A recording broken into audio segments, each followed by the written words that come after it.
Welcome to the Hutchinson Auditorium, the home of your Southern Connecticut Owls for today's swimming and diving meet.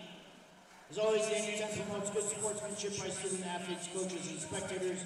We request your cooperation by supporting the participants and officials in a positive manner. Profanity, racial comments, homophobic, transphobic, or sexist comments directed at officials, student athletes, coaches, or team representatives will not be tolerated on grounds for removal from the site of competition. We thank you for your cooperation in this matter and enjoy today's meet. Today's tri meet features the Blue Devils of Central Connecticut, the Seahawks of Wagner, and your Southern Connecticut Owls. The officials for today's meet are Lou Fong and Rob Glass. The Blue Devils are led by head coach Bill Wall, assistant coach McAllister Milne, Natalie Bennett, and head diving coach Kim Caruso. The Seahawks are led by head coach Colin Shanahan, assistant coach Nelly Mora, Ella Wagner, and head diving coach Dominic Tobin. The Owls are led by head coach Tim Quill, assistant coach CJ Moran, and head diving coach Michelle Griffin. Our Owls captains for the women's team are Kelly Dominguez, Zoe McNeil, and Allison Sweetos, and for the men's program, Samira Sweetie, Dylan Pressure, and Nicholas Zerba. Now let's welcome your Southern Connecticut Owls.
Ladies and gentlemen, at this time, I ask that you please rise and remove your hats to honor America and those who support our freedom at home and abroad with the playing of our national anthem.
All right, we're bringing your attention to boards as you start diving through your order of divers on the women's side.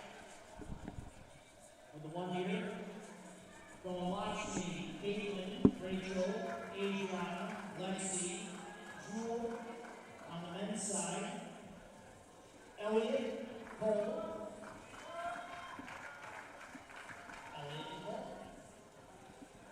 all right, we started off. Lakshmi, you are on C.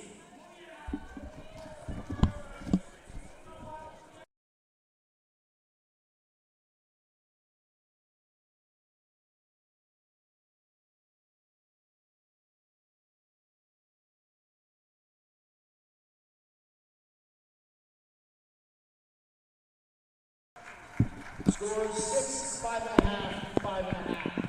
Hello and welcome to the Hutchinson Natatorium for the Owls' return to their 2025 home season.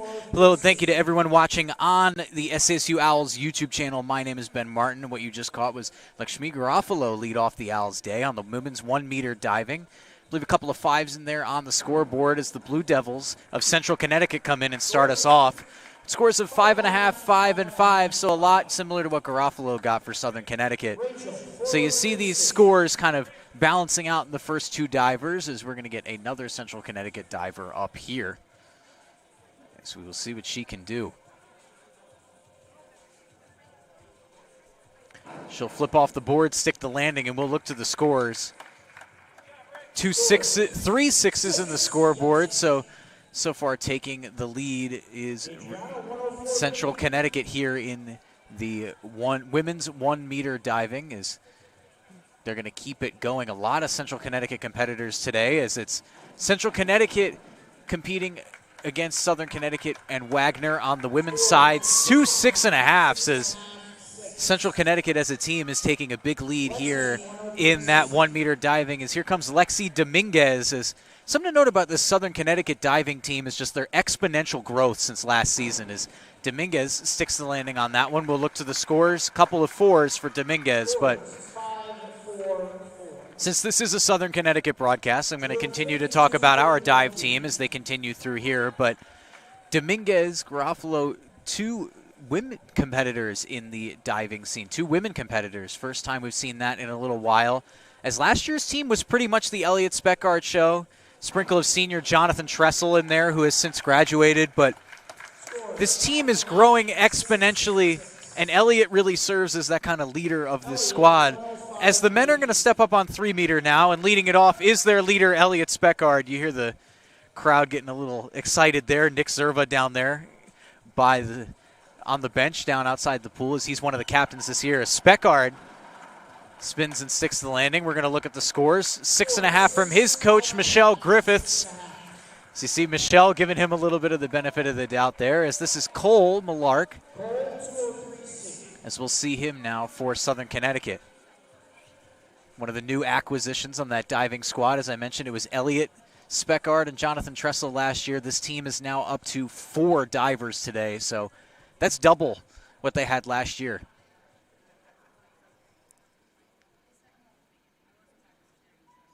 Gets set, hits the spin. As you look at the reverse there, we'll look to the scores. 4 there for Cole. As we're going to do round 2 of women's 1 meter. We're going to be transitioning here in the beginning between the women's 1 meter and the men's 3 meter to lead us off today. It should be a very good action-packed day. Southern Connecticut playing a little up. You know, they're playing against 2 Division I squads today in Wagner College and Central Connecticut State. As Garofalo sticks the landing. We'll see what the judges say there. A couple of 6s there. So an improvement from the last round there for Lakshmi. So we'll see what Central can bring down here. You've got Central in those nice blue swimsuits.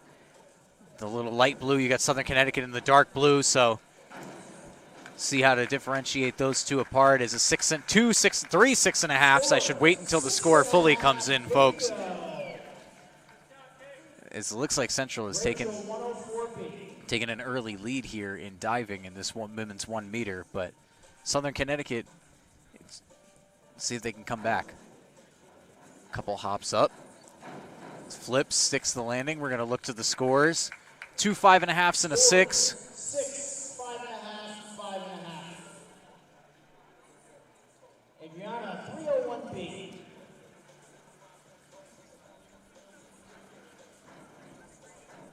Central will step up, see what they can do here on that dive as we're going to look. Scores, 6, 5, 5.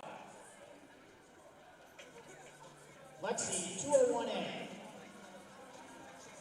It's Lexi Dominguez back up for Southern Connecticut. You've got Southern Connecticut competitors leading off and then bringing up the rear on the 1 meter. She'll go for the reverse here, Dominguez. Very clean there. Is something to note about both these divers as Dominguez gets a 6.5 and 2 5.5s is these Southern Connecticut divers, they're dual sport, well, I guess you could call them dual sport athletes. They dive and they also swim. They're like the Shohei Ohtanis of swim and dive. As they'll get set here.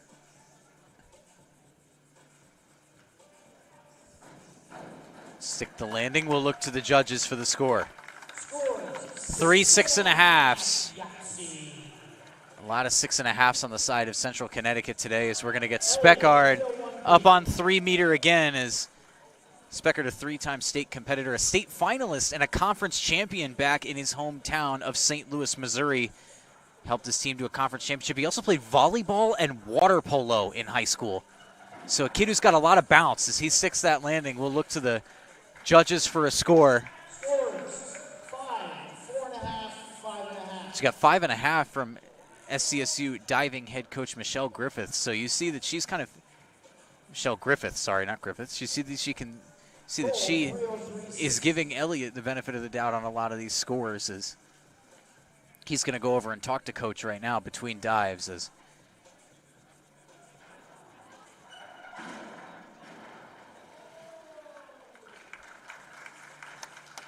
Score is 5, 5.5, 5. Cole gets up to a couple 5.5s. In his first meet here at the Hutchinson Natatorium. I mean, they did have their alumni meet about a week ago, but first real competition here at the Hutch.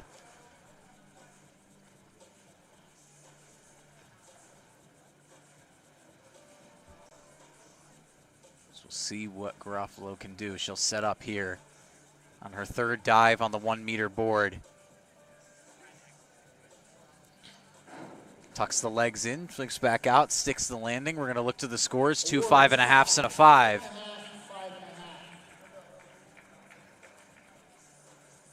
Caitlin, 51-34D.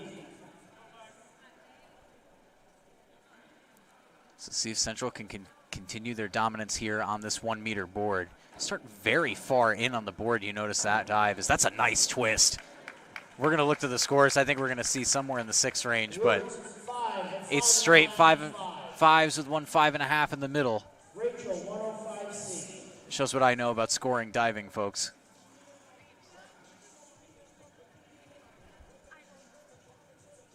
So you notice the ankle brace here on our next diver. She'll sit the flip, stick the landing a little far out that time, as we'll see what she can get. 4.5 from her own coach, 4.5 from Coach Griffiths, and a 5 from the Wagner coach. So I do have to admit it. What a great name for a swim team to be called the Seahawks.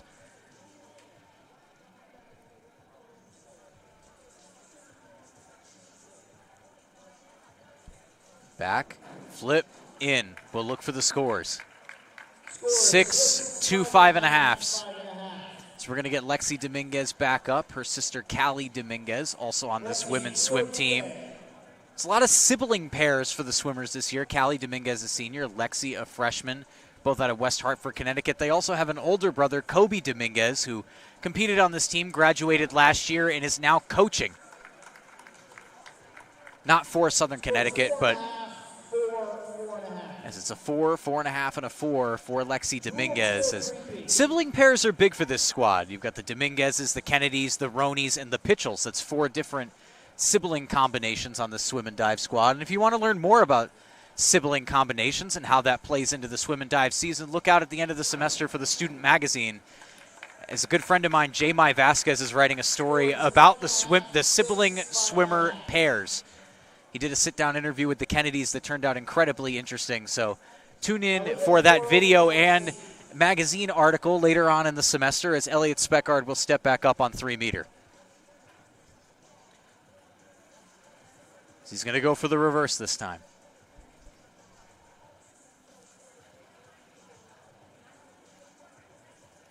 Arms out wide, sticks him high up, tucks him back in. As look at how close he was to the board. I got a little scared for Elliot there that he might have had an opportunity to clonk his head on the board. It's straight 5.5s for Elliot Speckard, who's having a great day on that 1 meter board in this Southern Connecticut showdown. As it's just the 2 Southern Connecticut men's divers competing on that 3 meter challenge for the men. So look to Cole here.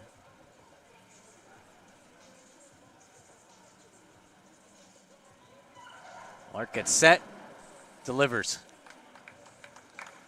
Scores 5.5, bingo. So it goes straight 5.5s as well. So tying Speckard on that last dive, that's good to see out of the young talent. As remember watching these divers a lot last season, and it was Tressel taking the lead, but Speckard trying to stay close behind him in a lot of events. And as you got closer into the further into the season, it was Elliot Speckard jumping out and beating Tressel in a few events. So it's interesting to see the young talent early on in this season trying to gain a ground for college athletics and college swim and dive, as we're back up on 3 meter. We'll see what scores deliver from the side, as that's 5.5 and 2 5s. So we'll keep going here on the 1 meter board for the women at Southern and Central in a showdown. So we lead off today with diving, getting some action in between these two Division I programs and Division II Southern Connecticut is that's what Southern Connecticut likes to do. Earlier on in the season, they like to stack their schedule with a lot of high-profile Division I opponents, as that's 3 5s, to kind of toughen them up, get that competition in with these teams that are a little bit better than they are. And then come any 10s time, it's like they're competing against teams that are some of the weaker ones they've competed against all season. Sets up, delivers. We'll look to the scores, as that wasn't as clean of a landing as some of the previous dives, so that's going to receive all 4s. As we'll get Lexi Dominguez on deck for Southern Connecticut.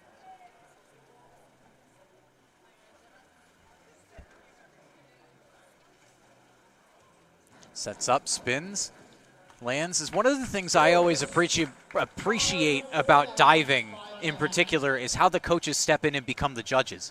There's no outside refs for diving. You see Coach Michelle Griffith just becoming a judge. Central Connecticut diving coach becoming a judge. Wagner coach becoming a judge, when in reality they're also coaching this team. So it's interesting how they put their own beliefs aside. Like, I'm sure Michelle thinks Elliott is the best male diver out there and Cole is the best male diver out there, as well as they think that the women's squad, their divers are the best ones out there, but they put that aside to judge these diving competitions, which is a real skill that these coaches have to show. Skill and impartiality. Flips in, we're going to look to the scores. 5-5, 4.5. As here's Elliott, back up on the 3-meter board.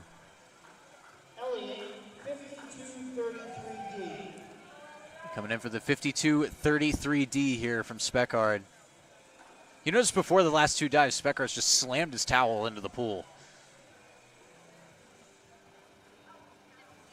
He takes a lot of time on the top of that board getting himself set, finding his center of gravity. As he'll twist and send it in, as I've always loved to watch the Elliott Speckard twist. Scores 5, 4.5, 4.5. He's going to get 2 4.5s and a 5. I believe that might be one of Speckard's lower scoring dives of the day. Malark back up. He'll do the same thing as Speckard, just chuck that towel straight down. It might just be a common thing amongst divers that I have not necessarily noticed.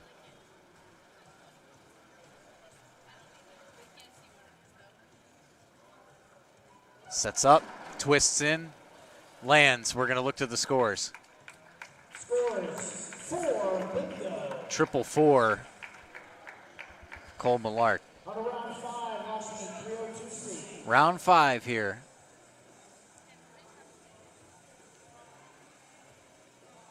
Leading it off, Lakshmi Garofalo for Southern Connecticut.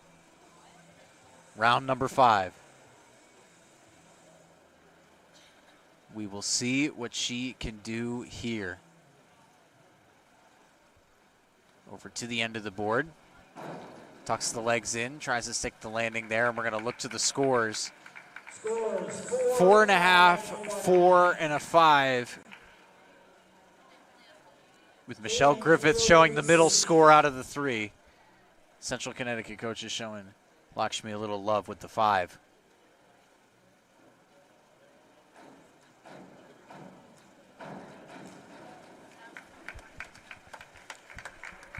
Tuck that one in for 5.5, 5.5, and a 5 for Central Connecticut.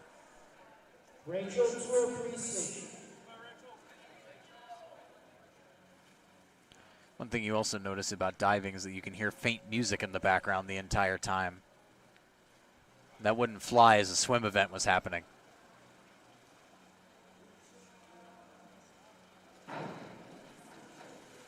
We'll look to the scores here. 4, 4.5, and a 4.5. Adriana 403C. It's Adriana from Central Connecticut on her way up.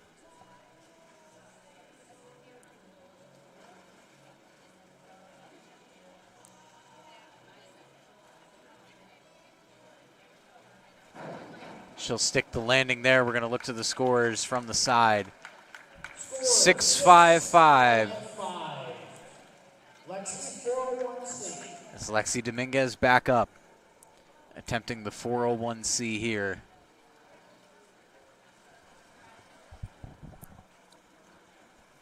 As we'll see what she can do with the 401C. As we'll look to the scores there. It's going to be 2 4s and a 4.5. Never mind, 3 4s. I thought I saw Michelle Griffiths flash that half, but I think she tucked it back in. So we warm up for this.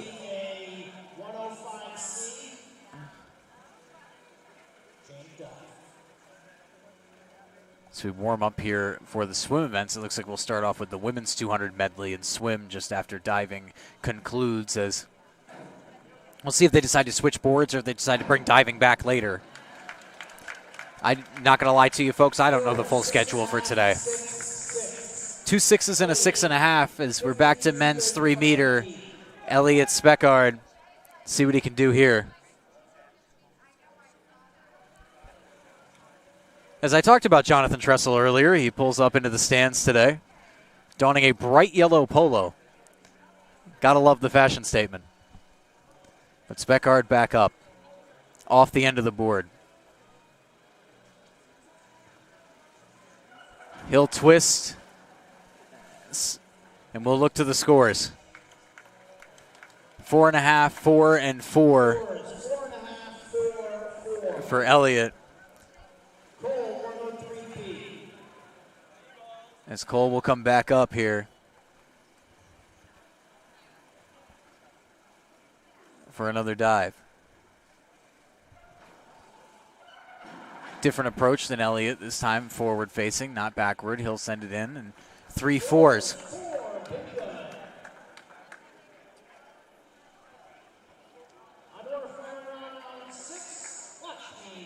As we're going to go to our final round here, according to our lovely PA announcer today, is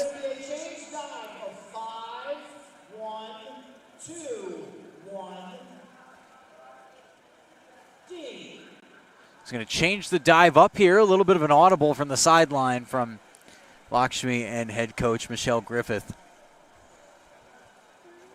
So see if the audible proves out to be an important one. Steps up. We'll see what the scores say on this one.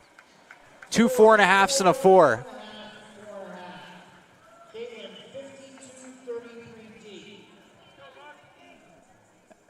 As we'll see what these central divers can continue to do. As they have been performing a little bit better than our 2 Southern Connecticut divers on the 1 meter. Flips up, sticks it. We're going to look to the scores. 5.5 and a 2 5s.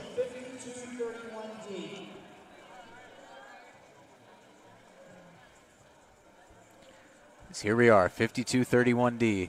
Central Connecticut divers back up again as Lexi Dominguez waits her turn for Southern Connecticut.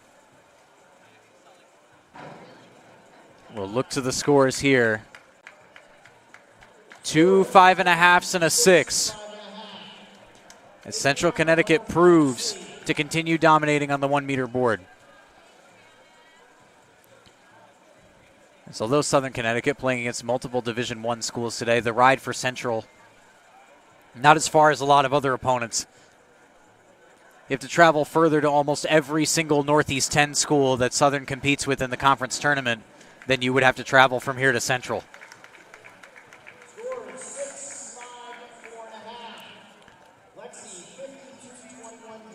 Lexi Dominguez back up.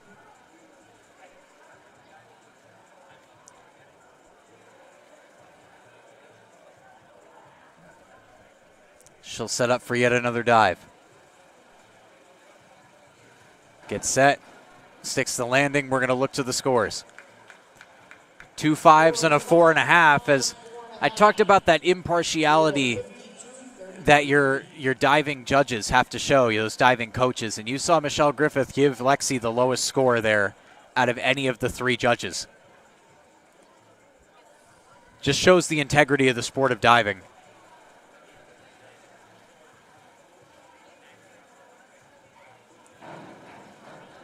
So that will conclude our last round of women's 1 meter. 5, 5.5, and 5 is final round of the men's 3 meter. Elliot Speckard, his last dive on the 3 meter board of the day. Let's see what he can do.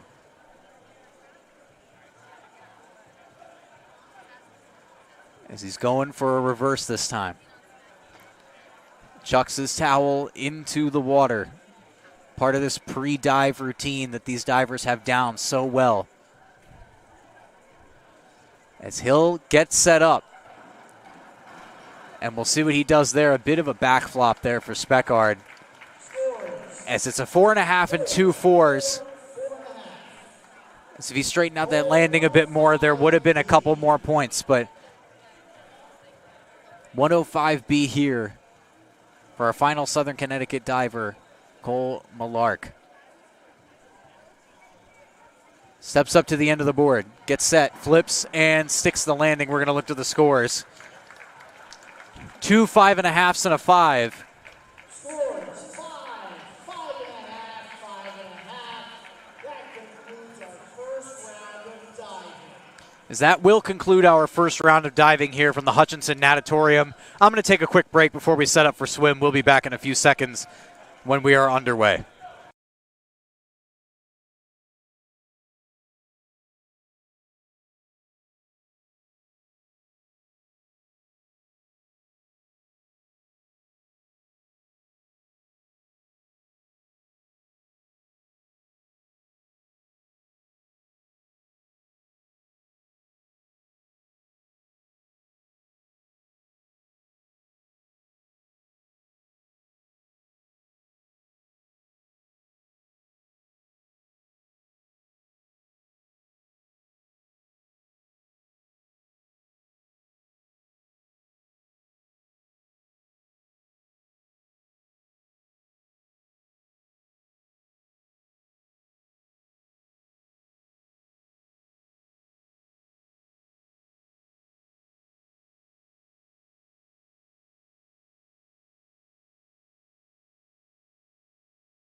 Women's 200-yard medley relay. Southern Connecticut 1, Central 2, Southern 3, Wagner 4, Central 5, Southern 6, Wagner in lane 7. Then 3, women's 200-yard medley relay, Mr. Referee.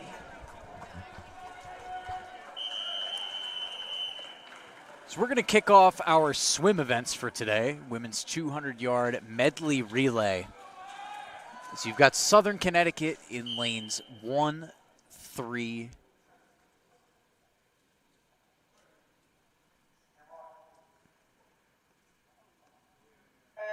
Sorry to pause there, folks. I didn't want to throw off the start of this event.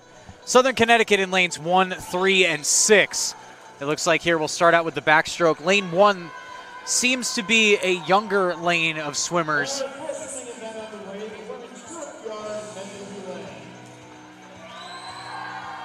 As these swim meets always start off electric. The relays are always one of the more fun events to watch.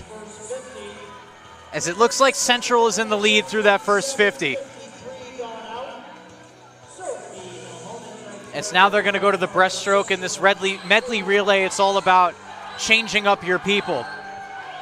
It's all about changing up your people, picking your versatile swimmers, and putting them where they're good at.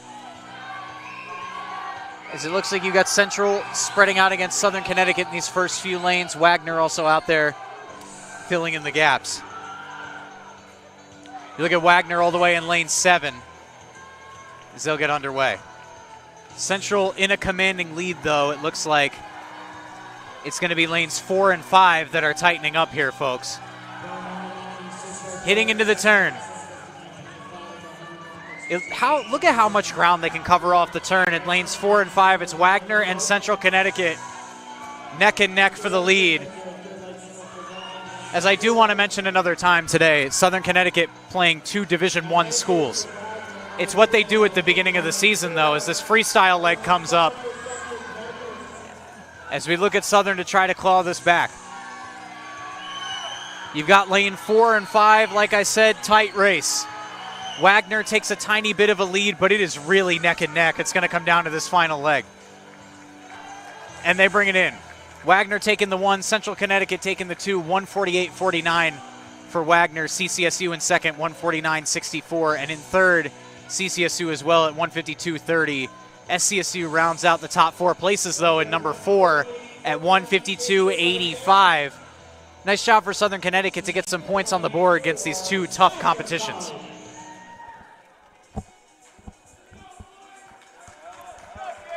So we'll switch to the men's side now. 200-yard medley relay on the men's side.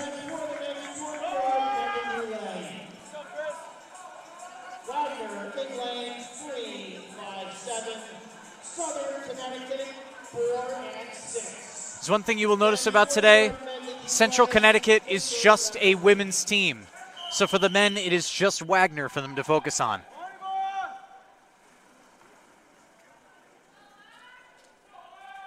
So they'll start us out here.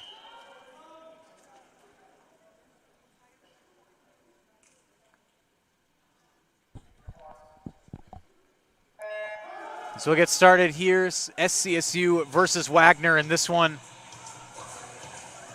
SCSU in lanes 4 and 6. Speaking of 4, Nicholas Fournier participating in this race for Southern Connecticut, a good buddy of mine. And this is his first time back in this water in a while, folks. Fournier did not compete last season.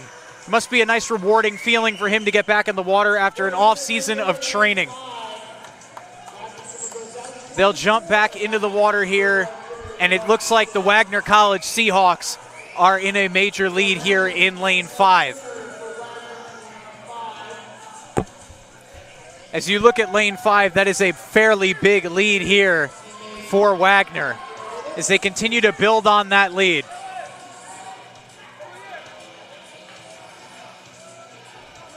It's the Seahawks continuing to build on that lead, 25-86 on that last length.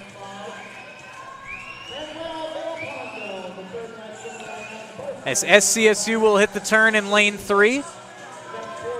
Or never mind, that is the Seahawks in lane 3, the Owls in lane 4, Seahawks back in lane 5. Owls in 6 and Wagner in 7. Another finish there, 23-76 on the last length for Wagner as they continue to build this lead and just show that they compete at a high level in that Division I program. But Southern Connecticut's no slouch in Division II. We'll get to those conference championship stats in a little while. Continuing down are the Seahawks as they will touch the line for first, 137.05, and cleaning up second as well and third. SCSU takes the 4 spot, though, at 143.01, and fifth, 146.17. But you notice that first Wagner team going 137.05, that almost a full 9 seconds ahead of the last place team, and almost a full second ahead of the second place team. So we're moving quick here. There's no messing around here at the Hutch today. Swimming in lane 2 for Central Connecticut, Hannah Kukowski. Lane 3 for Southern Connecticut, Callie Dominguez. Lane 4 for Wagner, Daniela Marino. Lane 5 for Central Connecticut, Izzy Vega. Lane 6 for Southern Connecticut, Zaria Ducharme. Lane 7 for Wagner, Ella Horbacher. And in line 8 for Southern Connecticut, Claire Hanna. We're going to go to the 1,000 free now as we went from a shorter distance and a combined event to a really long event. This is a real test of endurance for all these athletes out here, as the 1,000 is no joke.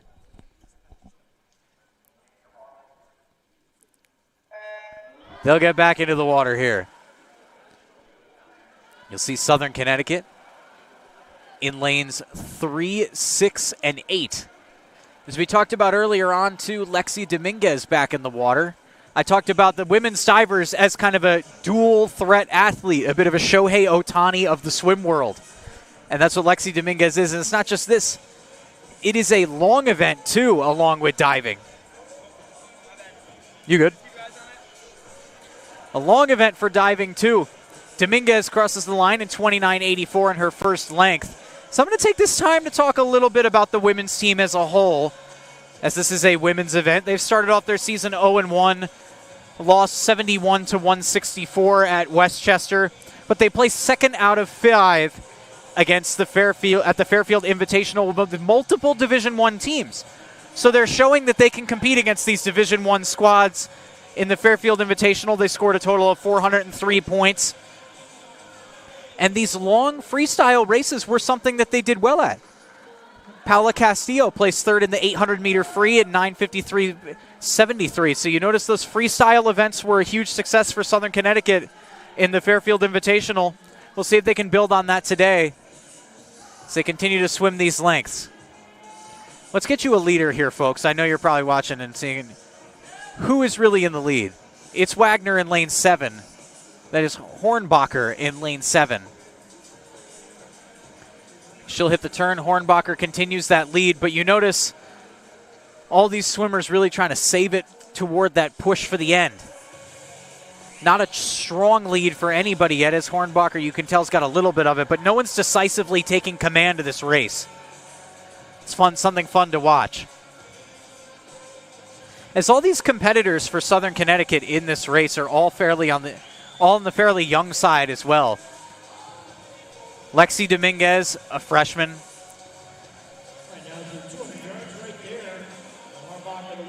Ducharme, a sophomore. And Claire Hanna, also a freshman. So some young talent here. Hornbacher, 2:07.69 through 200. We'll see what she continued to do. As you look at Hornbacher, 11 lengths done to almost everybody else's just 9.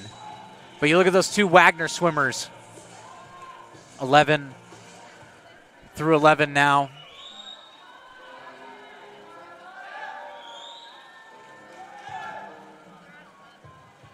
As they'll continue to go in this really long test of endurance. 2:42.85 the last time posted for Dominguez, a 33.67 split. They'll turn it again. See, 1,000 is one of the longer events. It's interesting how swim meet structures. They go from that really fast-paced relay, really intense relay that everybody's watching, to this 1,000 that's a bit more of a slow grind. I like to equate this 1,000 event to a crock pot. Slow and smooth.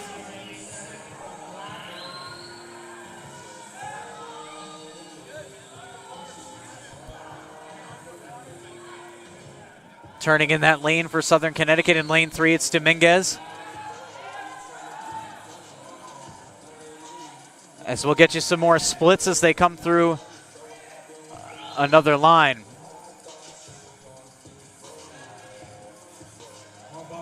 $33.66 for Dominguez, $33.18 for Vega of CCSU. That looks like your top split is $33.18.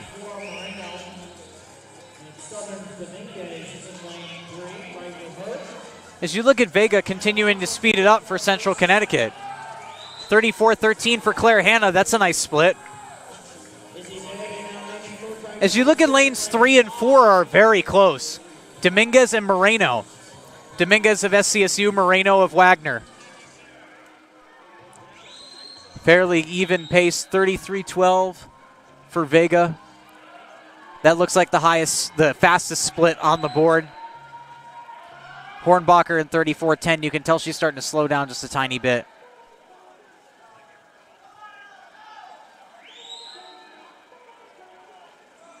Just look at Tim Quill out there doing a bit of a catch motion, trying to mentor some of his talent. Tim Quill has been a real staple for this Southern Connecticut program, guiding them to an incredible successful streak. It's all about discipline with him. It really is.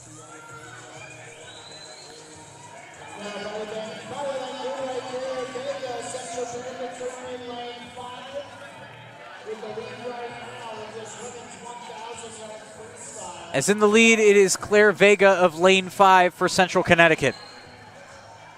I want to talk a little bit about Quill, though. We're going to go to a couple of notes. Tim Quill named the Women's Swimming and Diving Coach of the Year for last season, and it's an award that he deserves. Southern Connecticut's success in the Northeast 10 Conference has just been unmatched.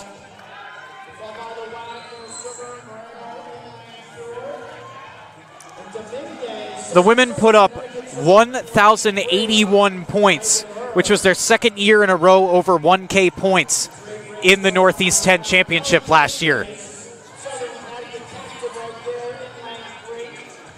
As Dominguez of Southern Connecticut continues to keep pace with Moreno of Wagner.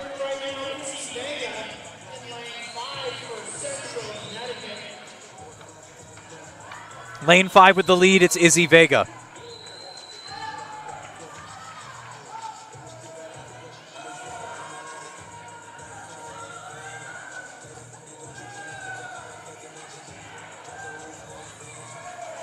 So we'll see who can get some points on the board first in the swim side of it, as we'll get the diving scores coming out later, but that battle between 3 and 4 still strong. We'll see what they come in at. 34.08 for both. So Dominguez keeping pace with the Division I talent. In their 25th length.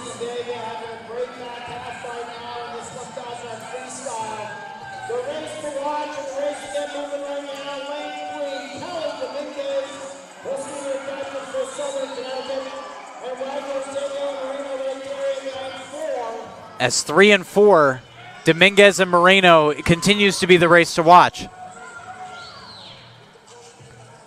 Let's get you those splits when they pop up on the big board. Dominguez 34.60, Moreno 34.61. Dominguez taking a slight edge over the Division I talent.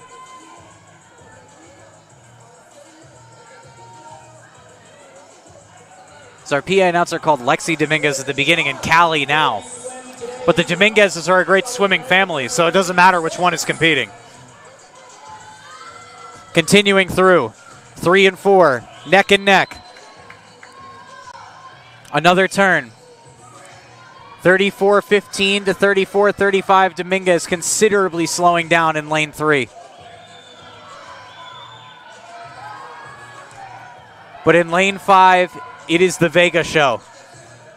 Continuing along with a large lead now. As I said in the beginning of the race, no big lead really separated itself, but now it is Vega taking control of this race. That split coming in 33.32 for context, Dominguez almost a full second behind. 33.32 for Vega. The next best split, 33.82 from Sierra Descharme of Southern Connecticut. Lanes 3 and 4 continuing to be neck and neck. Another turn. You can see that Moreno is starting to build more of a lead. It's almost a full shoulder. Can Dominguez catch up? Dominguez continues through, starting to close the gap. We'll see what they can do pushing off the wall here on the turn. Dominguez 34.06, Moreno 33.97. As the Seahawks continue to build that lead over Dominguez. Ducharme in lane 6 is someone we should highlight. I've kind of got a little distracted by that tight race between lanes 3 and 4.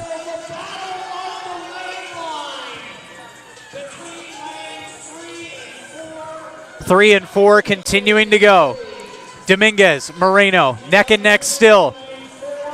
Dominguez hits the line at 33.72. Moreno 33.63. Dominguez is going to have to get a second win to catch back up.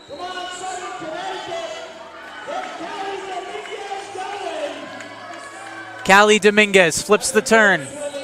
35th length. This 1,000 is a grueling race,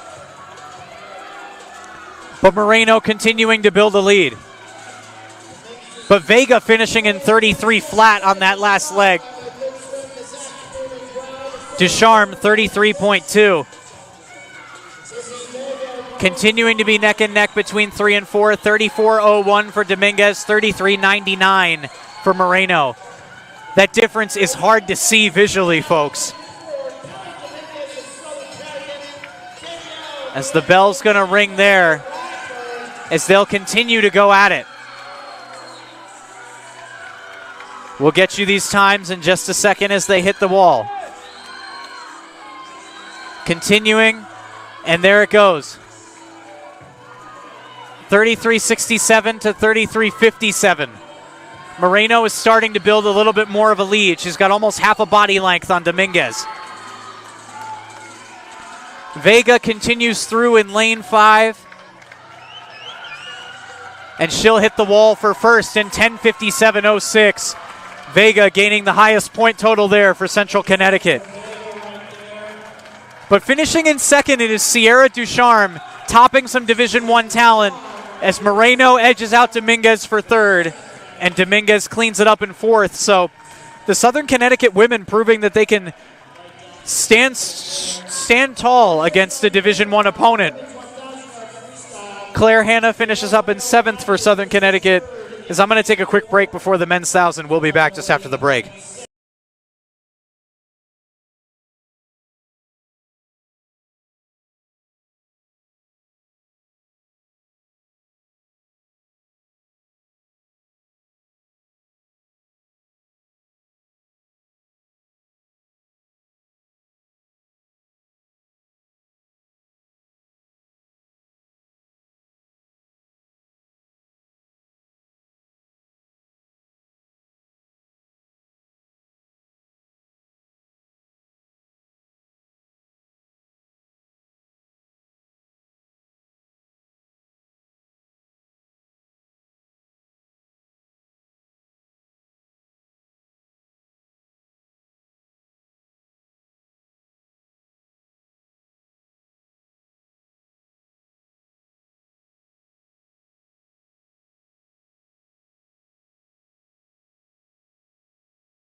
Here we are, folks. It's the men's 1,000.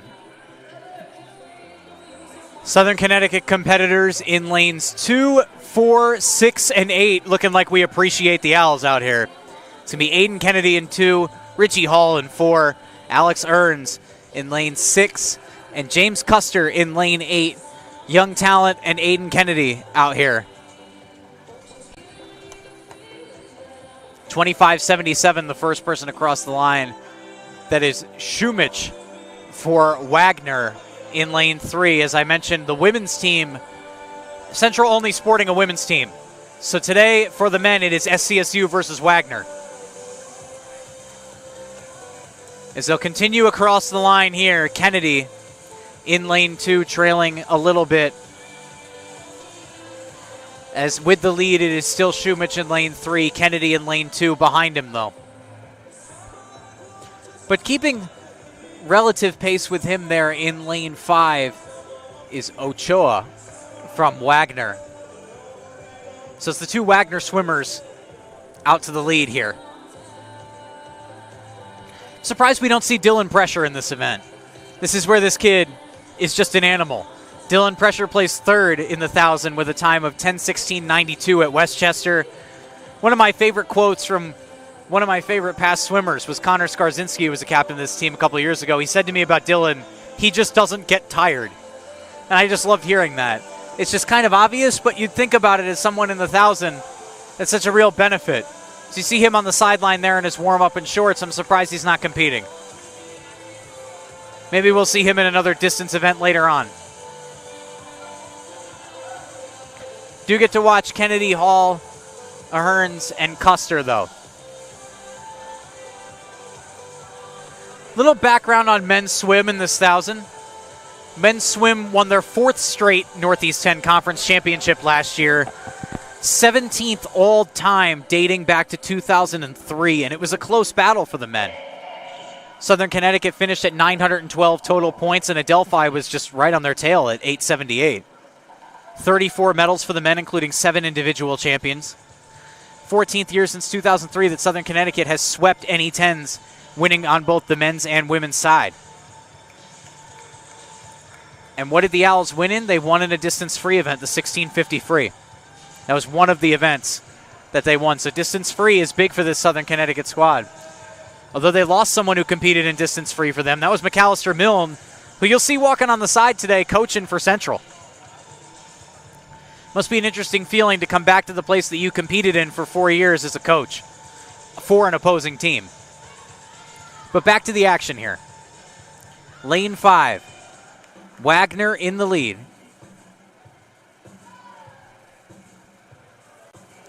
As they continue to build that lead over there in lane 5. It's length 15. Ochoa continues. 31.89 is the split for Richie Hall of the Owls in lane 4. 29.60 is the split for our Wagner swimmer in lane 5. That is a great time.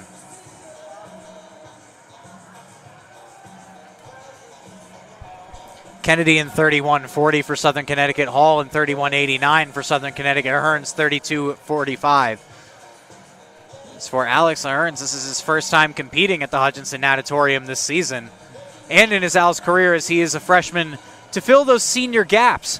Southern Connecticut men lost 7 seniors from last year who totaled 23 total medals at the Northeast 10 Championships, 7 to now Central's assistant coach McAllister Milne, 7 for Franklin Kuhn, who they lost, 4 for Kobe Dominguez, who is the brother of Lexi and Callie Dominguez on the women's team, 4 for Drew Ladner, and 2 for Jonathan Tressel on the diving side. That's 23 medals from last year that are no longer on this squad. So a lot of young talent is going to have to fill that hole. And who knows? Maybe Alex Ahrens will be it. Maybe it could be Richie Hall in his sophomore season or James Custer climbing up the ranks.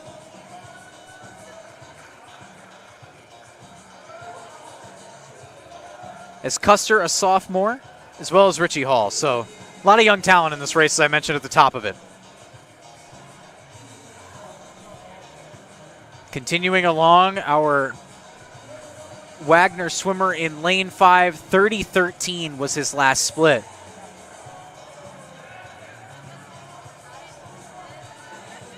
$32.09 for Kennedy.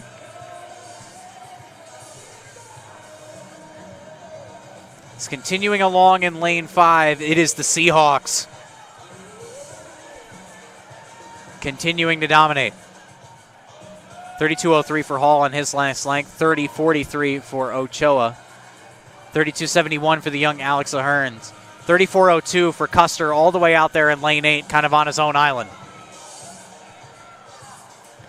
So see how the points shake out here between these two squads. There comes the turn.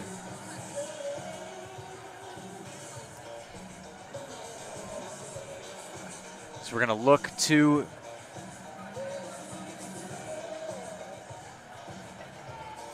the race as a whole. I said in that women's 1,000 that in the beginning there was no clear winner, but here there is a clear winner so far, and that is Ochoa for Wagner in lane 5.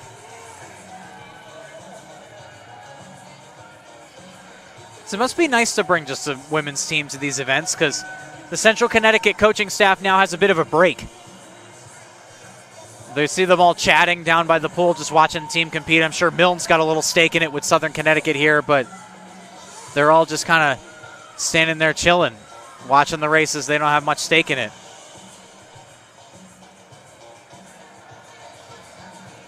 As Aiden Kennedy continues in lane 2, his sister Molly comes up to the side to cheer him on.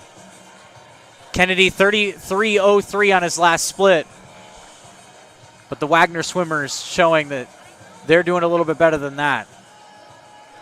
Hall speeding it up, 31.68, but 29.89 for Shumich in lane 3 for Wagner. 3 and 5 is really where they're making their money.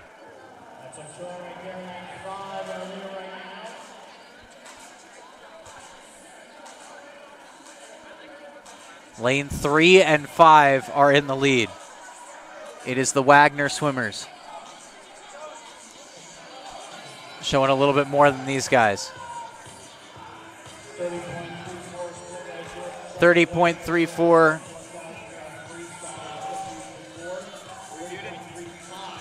As we'll see it continue to go along here. Shumich 30.07. As I want to mention, if Dylan Pressure were out here, it would make a huge difference. But the Owls, fellow distance-free members, looking to make up the slack. Kennedy 33.26 on that last split. 7:52.84 overall off of the last length. Shumich 29.90. Ochoa 30.37. So they'll continue along here. Southern Connecticut putting up a good fight, though. I like what I'm seeing out of Richie Hall in lane 4 in particular. 31.48. Not backing down against a tough opponent. That's key. As he's also got a tough spot. If you look at the lane draw, Hall sandwiched between the top 2 swimmers today. Those 2 Wagner talents, Shumich and Ochoa. So not getting discouraged in lane 4 for Hall is going to be big. So when you look to both sides, you see those 2 guys who are really killing it for Wagner.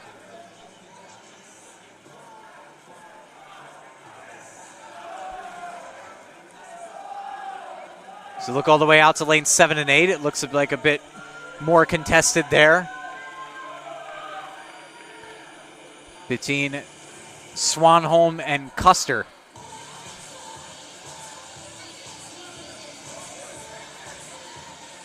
Continuing along in the 1,000 as we've reached almost the 10-minute mark in this race. The bell rings there for our leading competitor.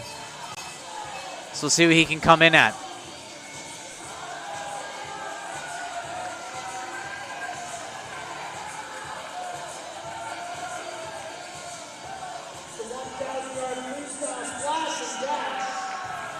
As look at lanes 3, 4, and 5.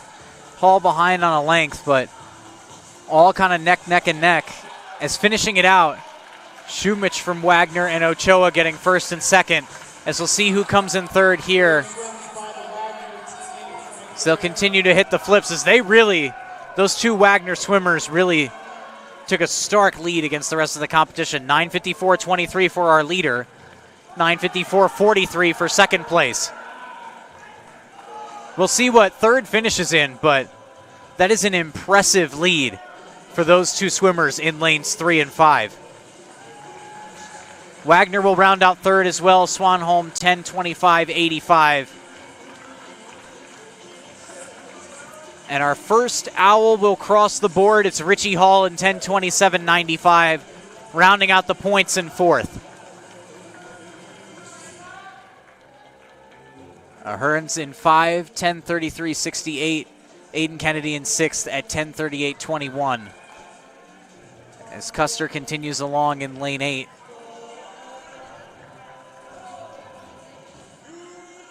We'll see what Custer finishes in. We're up the 11-minute mark, and he'll touch the line there in 11:04.96. We're going to take a short break before our next event. We'll be back just after the break.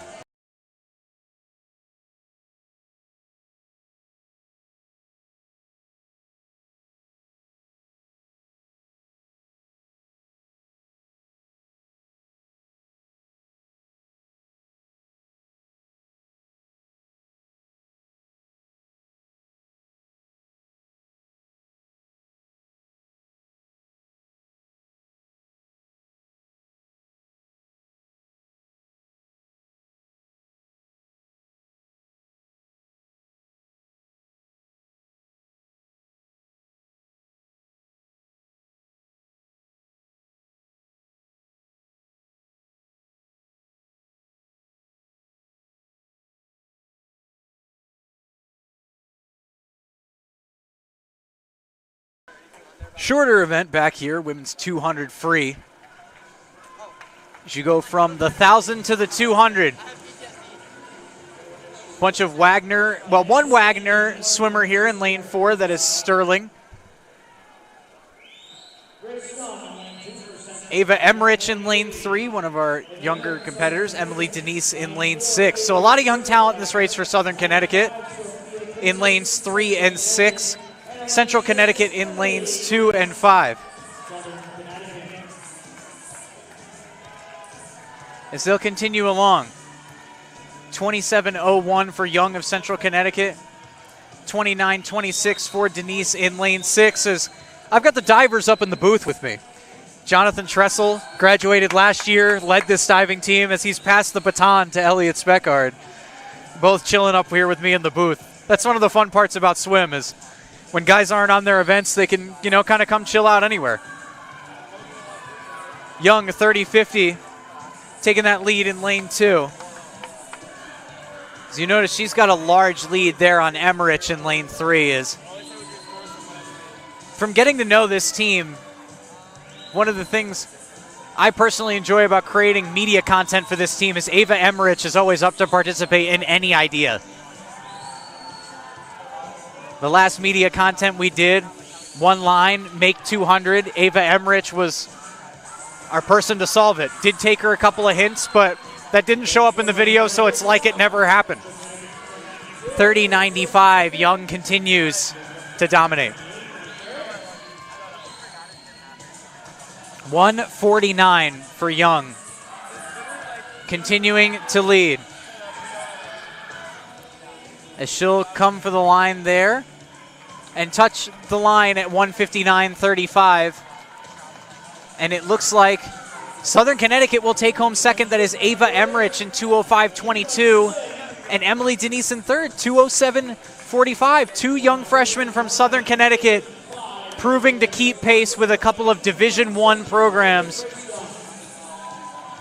As continuing along here, it is Sterling in lane 4, but it looks like this heat 1 of the 200 free is going to wrap up.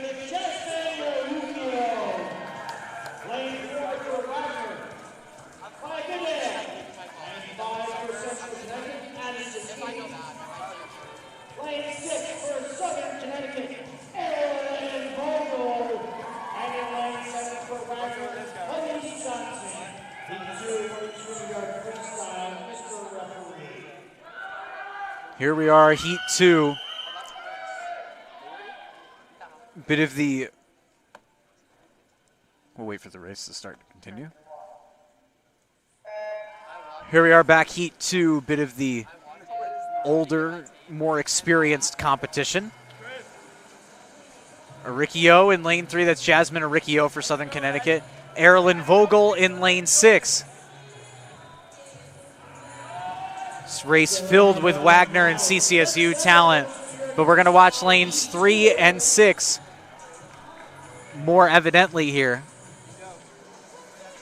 There's the turn. 27.93 for Aricchio in lane 3. 27.50 for Dunnigan of Central Connecticut in lane 2.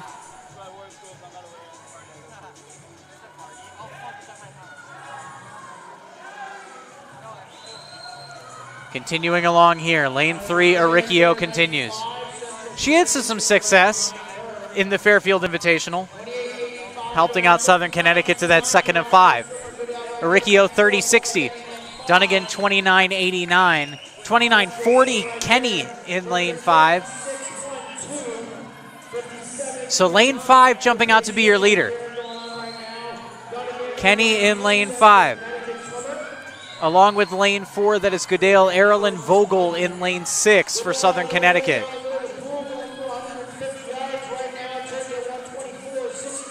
$29.34, $30.60 for Kenny. We'll see if Wagner can continue this lead with Goodale. Goodale flips. She'll continue along here. 32.44, 33.24, 31.87 where your splits there are Riccio the last one. Continuing along, touching the line for first, 153.31. That is Goodale of Wagner. In second, it is Dunnigan. And in third, that is Kenny. So Wagner, CCSU in your 1 through 3. Jasmine Riccio rounds out 4 for Southern Connecticut at 2:02.33.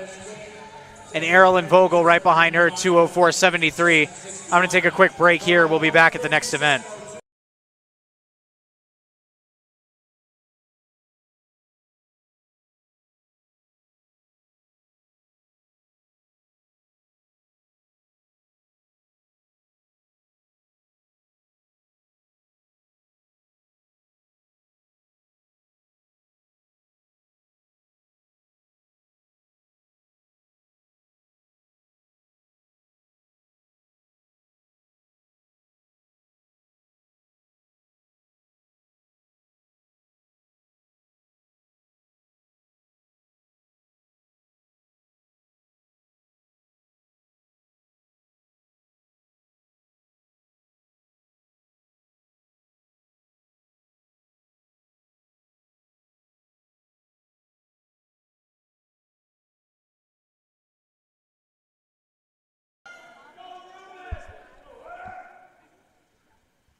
Men's 200 free kicking off right now. We've got Owls competitors in lanes 2, 4, 6, and 8, and it looks like Dylan Pressure is doing a sprint freestyle event. That kid is a distance guy. They got him in here sprinting now. Interesting look from Coach Quill, but one thing I want to highlight here, I had a brief chat with Nick Zerva the other night, and he sent me a quote about who he thinks could be the most fun to watch on this team this year. And one of the guys he picked was Samir Sweetie. And his reasoning, Samir seems to have leveled up this year mentally and physically, and I'm excited to see what he can do. So watch out for Samir Sweetie there in lane 2 this race as well as the rest of the season. There's a lot of experience out here for the Owls. Sweetie, Fry, Pressure, all experienced swimmers. Samir, believe a senior along with Pressure, and Jack Fry as well. Whitaker, the young talent in lane 8. You look at lanes 5 through 8, they are really tight. Pressure in lane 6 looks to maintain a bit of a lead in lanes 5 through 8. As we'll see who hits the line first, but they hit the flip turn, and off the flip, it is Pressure continuing it. You know what they say, if you can't handle the pressure, you can't compete against Southern Connecticut. Samir Sweetie in lane 2, you see a bit of an ankle wrap on him. I wonder if that is affecting his swimming today. 22.91 on the last split for Sweetie. Dylan Pressure continuing it along in lane 6. Touching the line first, though, it is Wagner Vitko in lane 3. Second, it is Schaefer of Wagner. But in third, it's Dylan Pressure. A sprint-free event podium for a guy who is a distance swimmer. That is interesting to see out of Pressure. Good work out of the Owls, gaining those last couple podium spots.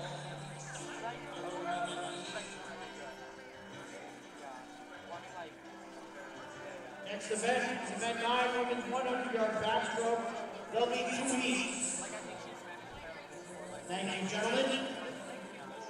So we're going to get 2 heats here of the women's 100-yard backstroke.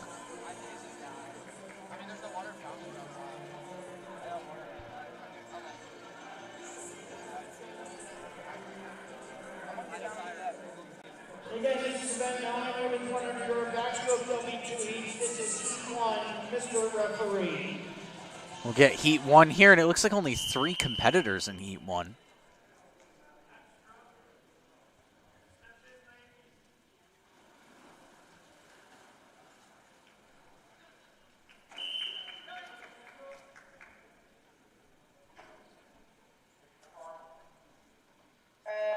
Only 3 competitors in heat 1. I kind of wish they put them all right next to each other. But for Southern Connecticut in lane 3, that is Ainsley Dahl. Lane as she'll be the one to watch for the Owls. It's going to be a race between 3 and 5, it looks like, is what they've shown early. Dahl continuing along in lane 3. It is really neck and neck between lanes 3 and 5. As something you notice there on the backstroke is that last stroke, they kind of take it forward so they don't crash their head right into the wall. 31.60 for Dahl, 31.61 for Talbot, so neck and neck.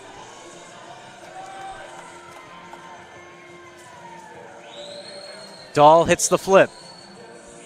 45.03 for Cieslik of Central Connecticut in lane 2, but this race is really about 3 and 5. Dahl will get the line second, 106.17, Talbot 105.11, as Cieslik will round it out for Central. We'll see what she can finish in.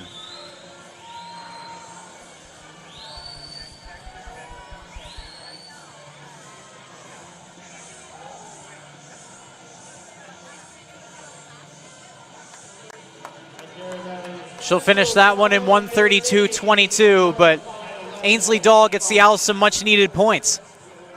So we've seen them really round out the back half of the podiums today, but they need that one.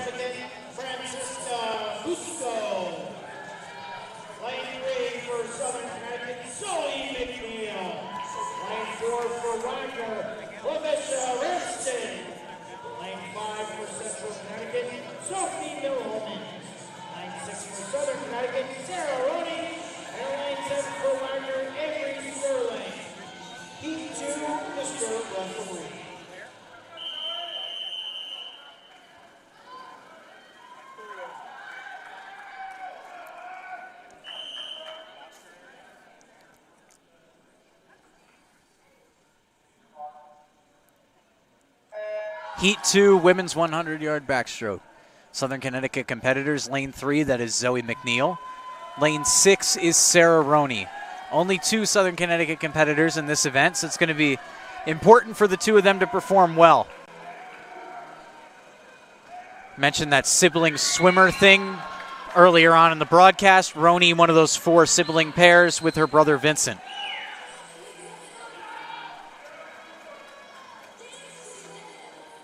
See the splits for Southern Connecticut coming up. McNeil 31.89, Roney 30.62. Your fastest split on the board, 28.38 for Ramston of Wagner.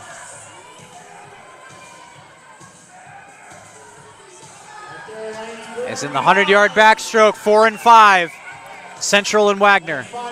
Milhomans with Ramston. It will be Milhomans coming in with the final touch, 57.94. 58.81 for Ramston, rounding out third. It is Fusco. And in fourth, that's Sarah Roney, 103.87 for the Southern Connecticut Owls. Before our next event, I'm going to take a short break. We'll be back just after the break.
Back in action here, men's 100-yard backstroke.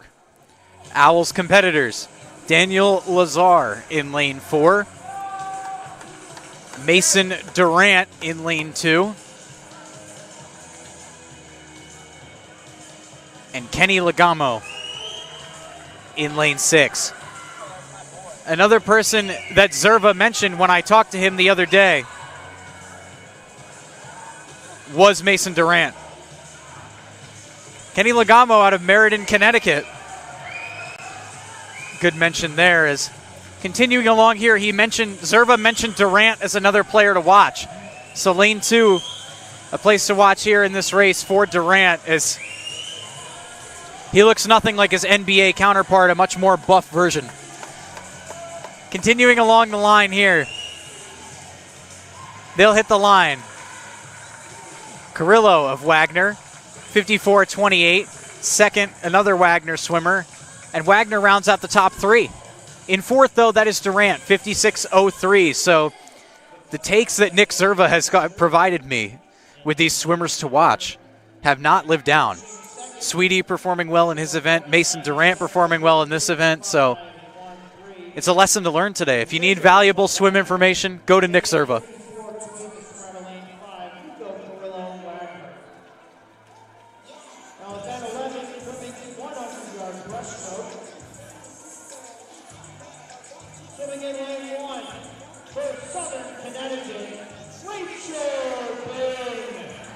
So we're headed to the women's 100-yard breaststroke, introducing our competitors now.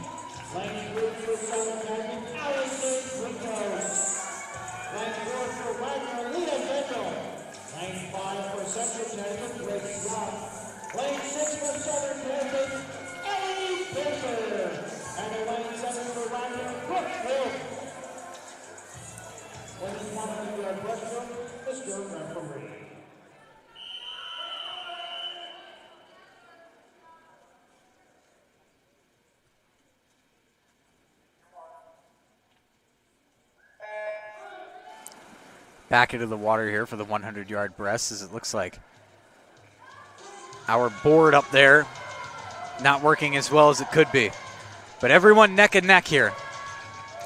No real defined leader yet in the early stages.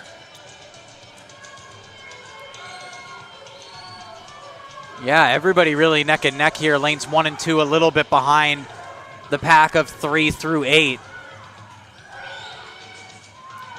As they'll continue along. Now it's really starting to develop between lanes 4 and 5. It is once again the Seahawks and the Blue Devils. Central Connecticut and Wagner.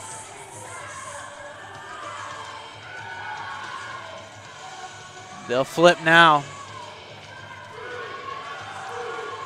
Really neck and neck is lanes 4 and 5.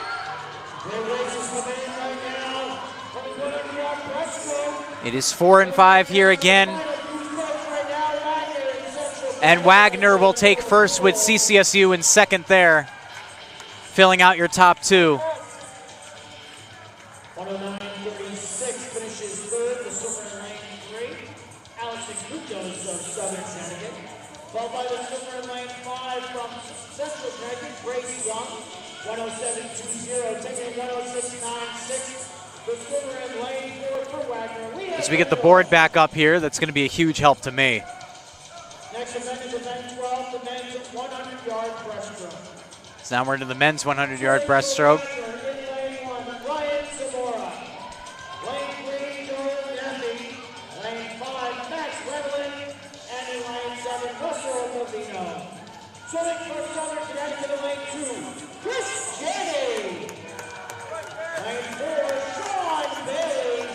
And in lane 6, Patrick Legamo. A lot of young talent in this one again. Bailey and Legamo, both freshmen. Chris Janney, the experience out here for Southern Connecticut.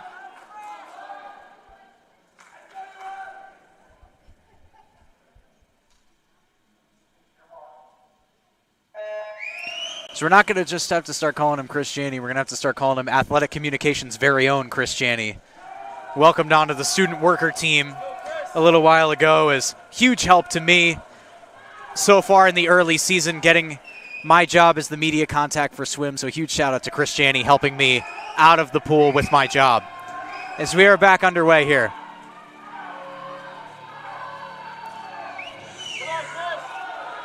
Off the flip, Wagner taking an early lead on all their fronts. 26-86, the top split for Wammeling in lane 5. As he's got the lead there in that white swim cap. Wammeling turns. We'll see what he can do here. For Wagner, 5, 3, and 7 all really have the lead. Christiani in lane 2 keeping pace with lane 1, but Wagner takes spots 1, 2, 3, and 4 with Christiani, the Owls' first finisher, in 5th place at 104.96.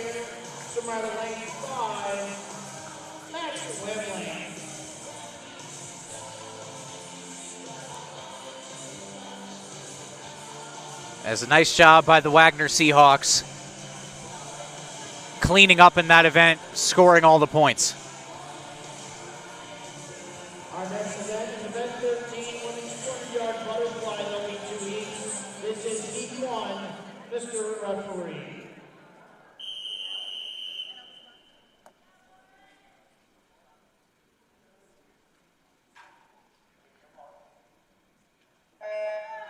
Another women's event done in 2 heats here, given the extra competitor. Women's 200 fly, Emma St. Hilaire, the lone owl out there in lane 3. You'll see St. Hilaire keeping pace on this first length with Santora of Central Connecticut in lane 2, along with our lane 5 competitor Lord of Central Connecticut. St. Hilaire continuing along here in lane 3. But it looks like Santora's got the lead at 30-23 on the last split. St. Hilaire 30-86, Lord 31-51. So looks like the Owls, regardless, are going to get some points here in a 33-person race, but St. Hilaire are looking to get 2 out of 3. Hits the turn. In the 200 fly here, St. Hilaire trying to catch up, but it looks like Lord is hot on her tail. As Santora continuing along here will hit the wall and the flip turn, 33-17. St. Hilaire 35-24, a full 2 seconds off on the split. 36-02 for Lord. So Lord is really catching up to St. Hilaire. May have a case of her going out a little bit too hard for Southern Connecticut. But this is a short race, so you kind of have to go out hard in these shorter distance events. St. Hilaire continuing, but Santora's really got the lead, and it looks like she's going to lock this one up. St. Hilaire continuing along here. Another turn there, though. Santora 36-85. St. Hilaire 37-04. Lord 37-20. St. Hilaire's got about half a body length on Lord for second. Santora a larger, almost a quarter of the pool length on St. Hilaire. Santora continues along. You can tell that she's gaining even more of a lead, but the race is really between lanes 3 and 5. St. Hilaire continues, building that lead up. Santora touches the line for first. It is St. Hilaire. Never mind, it looks like Santora's score on the board looks like it's not going to count. So St. Hilaire ends up at the 1 spot with Lord in 2. 221.91, 222.83, 235.51 for Santora. Turn of events there as we get to Heat 2.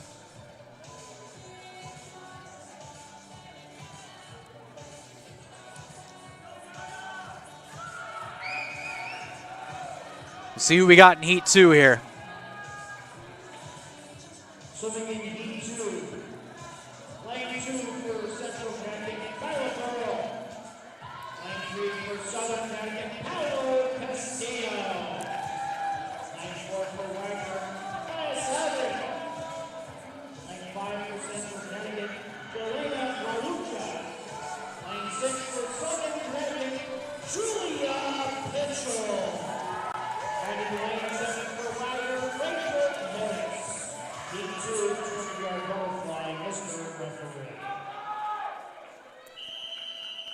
Heat 2 of the women's 200 fly about to commence.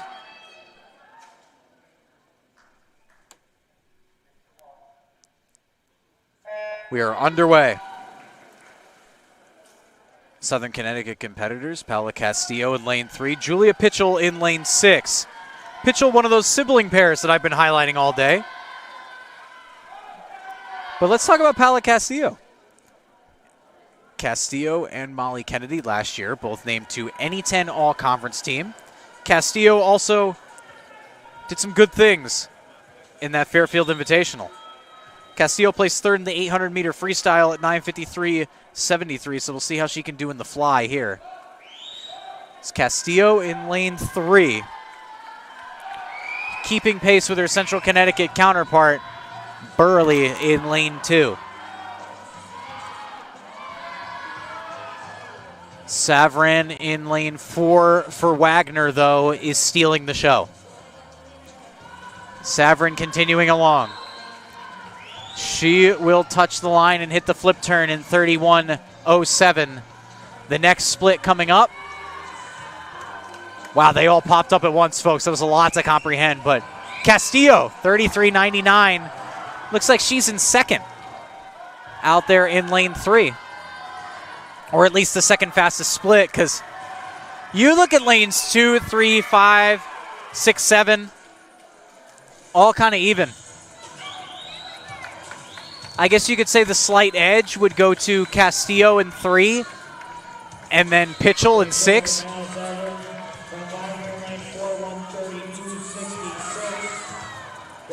But Savran controlling at 33.21. Pitchell 34.57 on the last split. Castillo 34.95. Continuing along, it is Savran in lane 4. She will get to the wall and touch the line in 2:07.29, 34.63 overall, as we'll see what happens here for second. As that is Julia Pitchell and Paola Castillo, a Southern Connecticut duo, getting second and third, gaining some much-needed points for the women's squad today, as CCSU will round out the point scorers in 4.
Back in action here, men's 200 fly.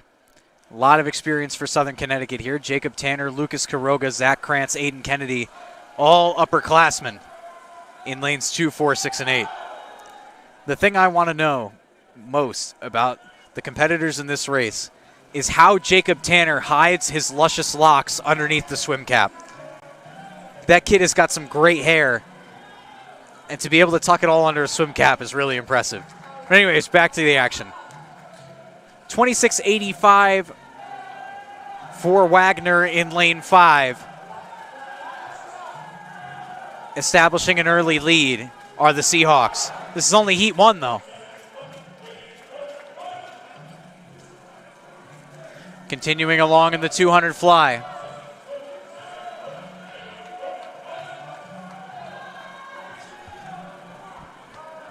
Hitting the line for the turn. 30-82 for Kennedy, 30-72 for Levitt. That race between 7 and 8 on the far end of your screen is one to watch.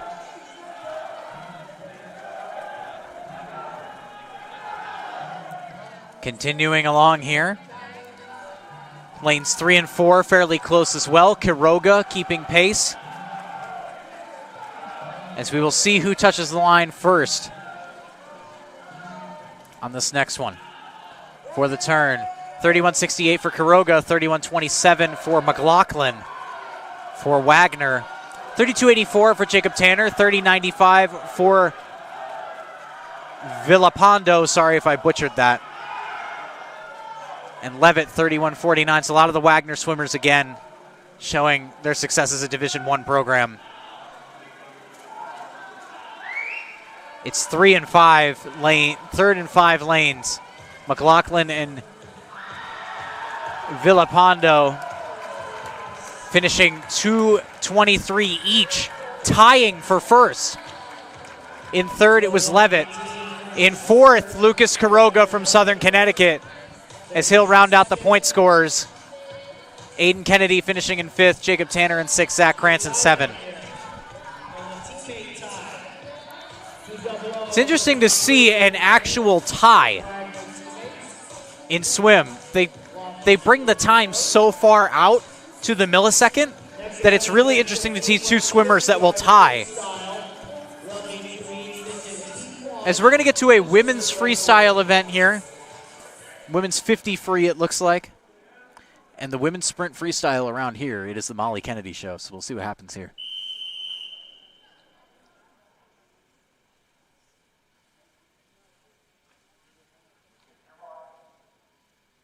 So it looks like Molly Kennedy not even in this heat. She might be in the next one if we have two. Mentioned her name a little early. Jade Ventura, the lone Southern Connecticut competitor out there in lane 6. Hitting the turn, lanes 4 and 5. Once again, Wagner and CCSU at the top. Clark and Shawecki. It'll be Shawecki in first. Ventura, oh, never mind, that is Poblador in second. Clark in first, Shawecki in third. I don't know what was going on with me in that race, folks. And Ventura in fourth, rounding out the point scorers for Southern Connecticut. And swimming in heat 2 of the women's 50-yard freestyle. Lane 2 for Central Connecticut, County. Lane 3 for Southern Connecticut, Molly Kennedy. Lane 4 for Wagner, Webby Sorensen. Lane 5 for Central Connecticut, Katrina. I want to commend Ventura for gaining points against a Division I squad. As a freshman, that's a big thing to do. Lane 7 for Wagner, Kaylin Lura. Heat 2 50-yard freestyle, Mr. Referee. As I mentioned before, the last heat, sprint free.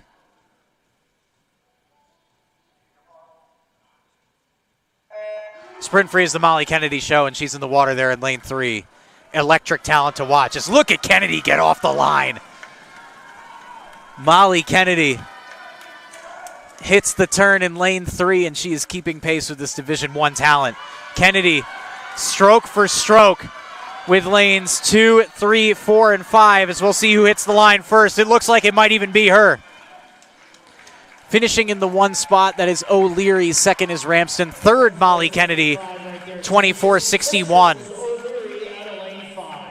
Those first finishers, 24.55, 24.59, 24.61. Very tight race in the 50 free.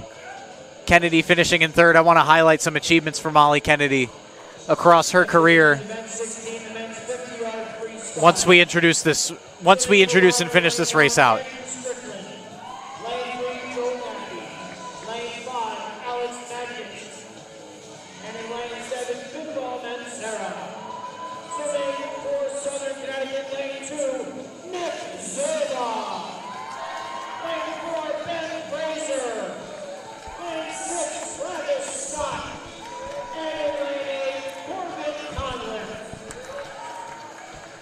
Who won men's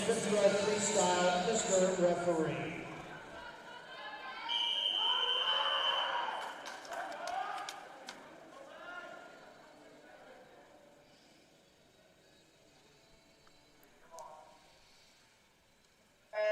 Men's 50 free in action now.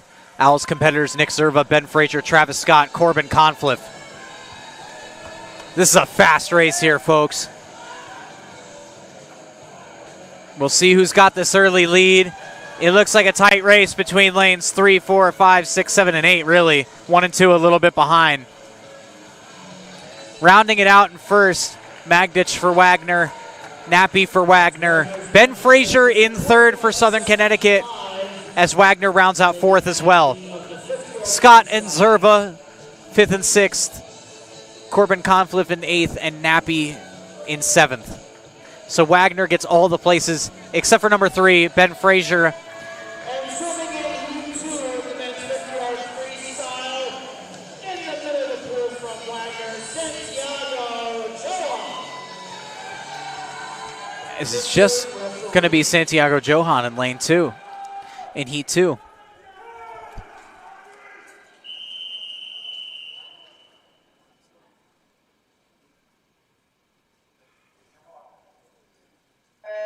See Quill come up, talk to Travis Scott on the side, but one lone swimmer in this heat for Wagner. Let's see what he can put up. It's interesting to run a heat with just one lone swimmer, but as he'll finish this 50 free in 21:67. There we go. And taking Heat 2 at 21:67. Santiago Joe right there from Wagner. Got to get everyone competing there, and that's exactly what they did. Now that we're done with our 50 free, we are going into event number 18 on the day. So I want to thank all of you for tuning in on the SCSU Owls YouTube channel. My name is Ben Martin. I've been with you all day, guiding you through swim and dive here as I have a couple people jump into the water. It looks like we might be getting set for round 2 of diving, so I'm going to take a quick break, rest my voice, because I'm feeling a little tired out here, folks, but don't worry, we'll stick through it together. I'll be back after the setup for diving and after the break.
back to the diving portion of today, as we're going to have both boards flip. The women are on the 3-meter board. The men are now on the 1-meter board. Lakshmi leads it off for Southern Connecticut. She'll deliver that one for 2 5.5s and a 5.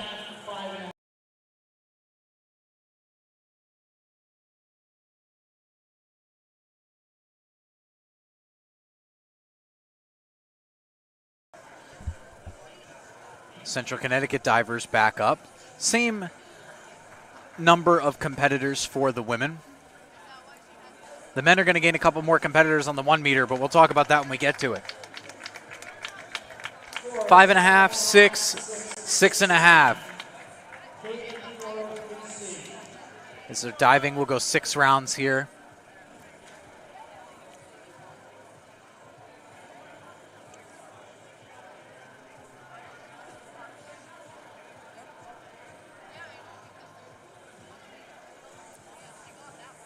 Get set. Stick the landing. 2, 3 6s. You notice that head coach Michelle Griffith takes a little bit longer to get that score down.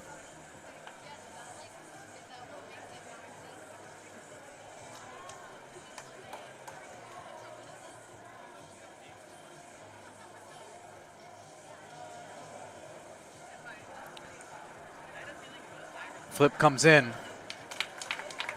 6 in the landing, 5.5s across the board.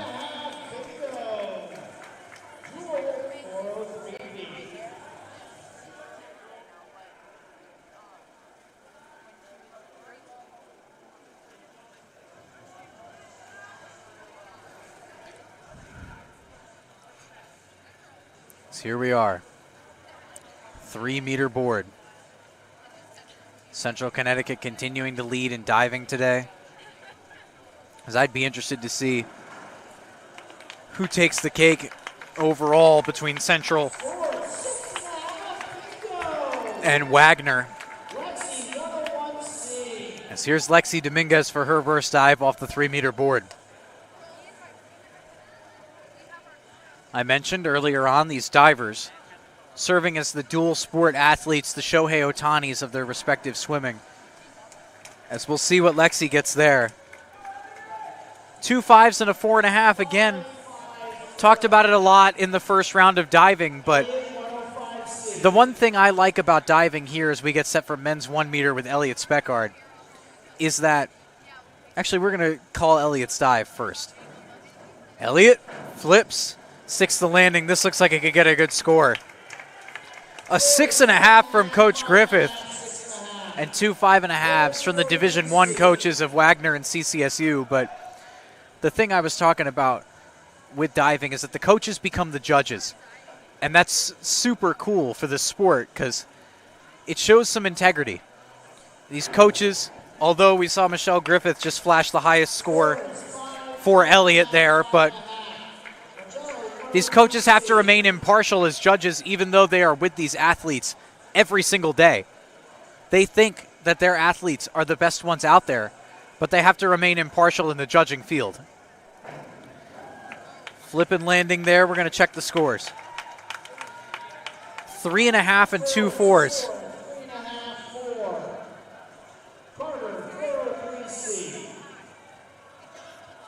So we'll see this next dive here on 1-meter. The men's division of 1-meter you saw on 3-meter. It was just 2 competitors. It was the Southern Connecticut show. It was Speckard and Millark, but now they've gone up to 5. 5 competitors here on the 1-meter board.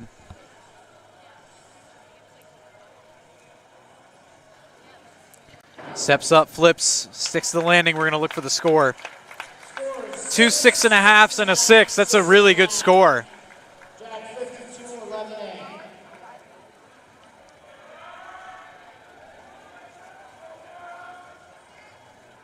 So here we are, our final diver of round 1.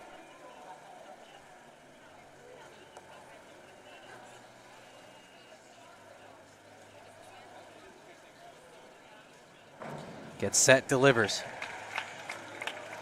5-4, 4.5. Scores 5-4, 4.5. Round 2, Lakshmi 103B. Lakshmi will lead us off. Round 2 of the 3-meter.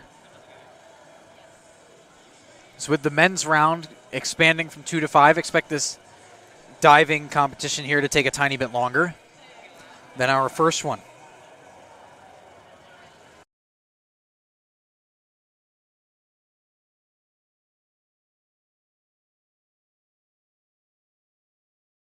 Lakshmi flips, sticks the landing. 2 4.5s and a 5. Central Connecticut's next diver back up.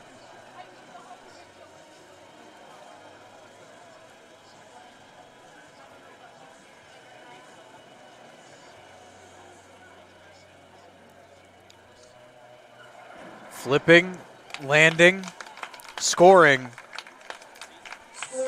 2 6s and a 6.5. Caitlin 105B.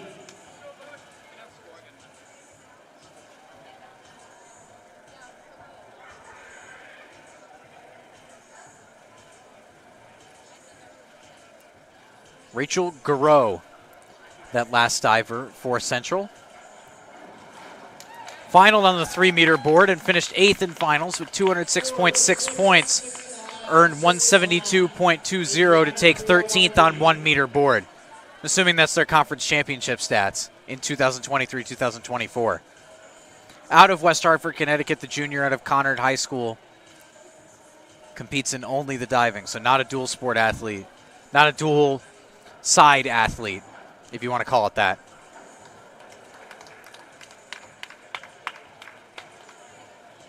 Scores 5.5, bingo. Rule 205C. Get another dive here, the 205C.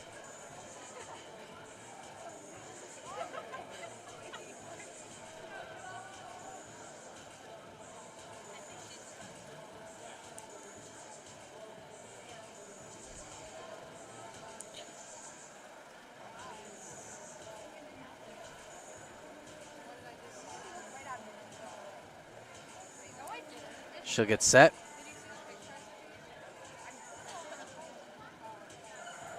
Flip up, stick the landing. We're going to go to the scores. 5, 5, and a 5.5. As Lexi Dominguez is back up. Southern Connecticut back on the board.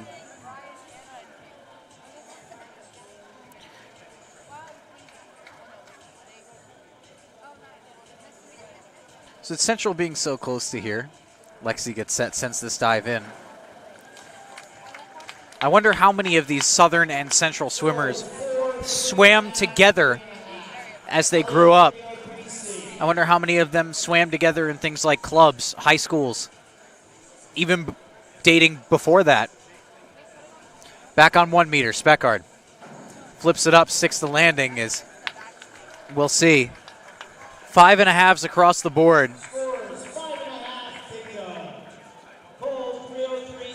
So you gotta love our public address announcer today. I love his use of the phrase bingo when he gets the same score 3 times across 3 different judges. We'll get 5, 5, 5.5 there.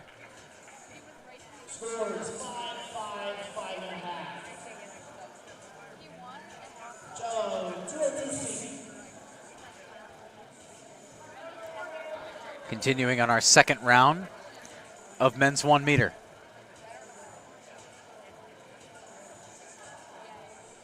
Tucks it in, sticks the landing. 4, 4.5, and a 5 as this race in men's 1 meter is pretty close.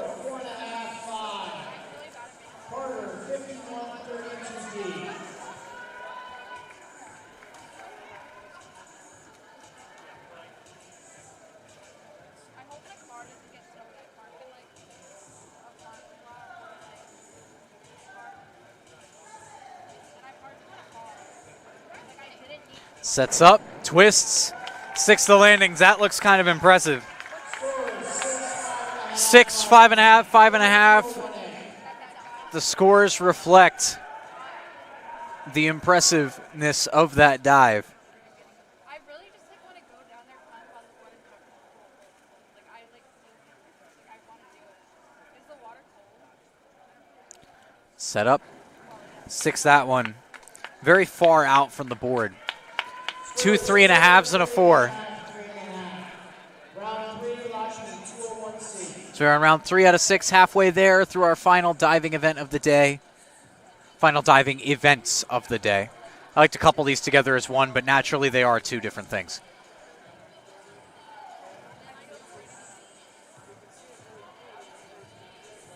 Lakshmi sets us up. Hands out wide.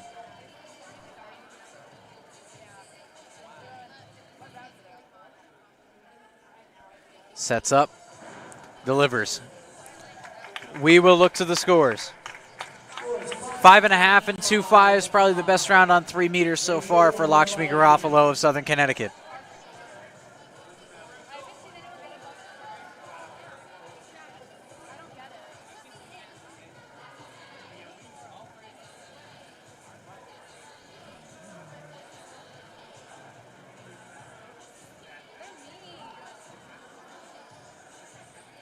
Notice the ankle wrap there could inhibit the dive. Flips up, delivers. We'll go to the scores.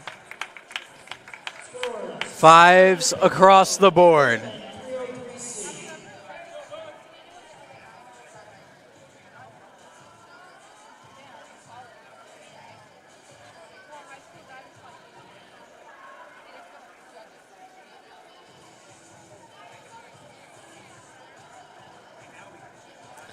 Sets up, twists this time, sticks it. We're going to go to the scores. 2 4.5s and a 4 as we continue along here in the meet.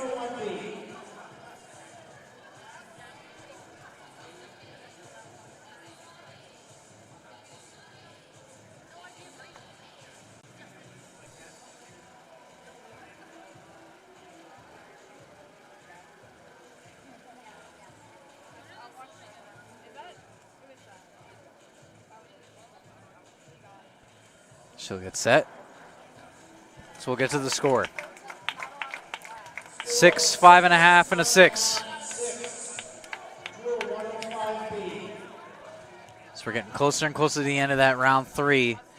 Dominguez beating the final one as she's on deck.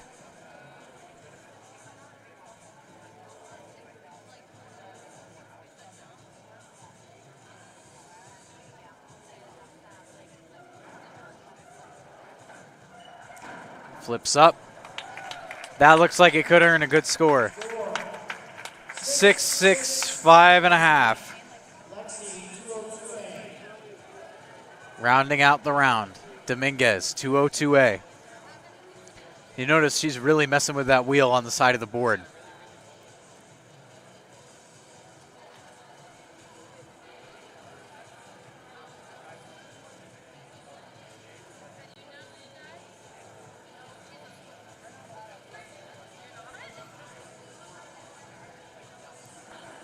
See what she gets here. 2 4s and a 5 for Dominguez as we are back to the men's 1 meter. See what Speckard can do off a 1 meter. Throughout the time I've watched him, I've liked watching him more on 1 than I have on 3.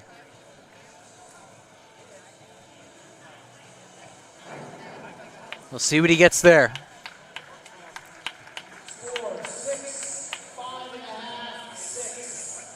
2 6s and a 5.5 for Elliot Speckard, who, not knowing the total scores, I would assume Elliot is in the lead as of now.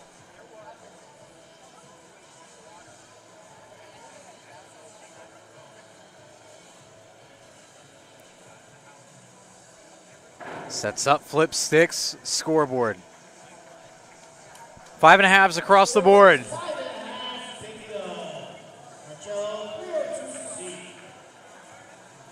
I want to highlight someone who is not competing today from that Southern Connecticut diving team, Nate Ivins, on this roster, but not active today out of Middletown, Connecticut. Nate Ivins nothing on him yet. But with the little I know about the kid, a diver. Another thing that Ivans does is in high school, he played ultimate frisbee with a good buddy of mine. They played under the legendary coach Trevor Charles over at Middletown. He's a pretty good ultimate frisbee player as Ivans, as well as a diver.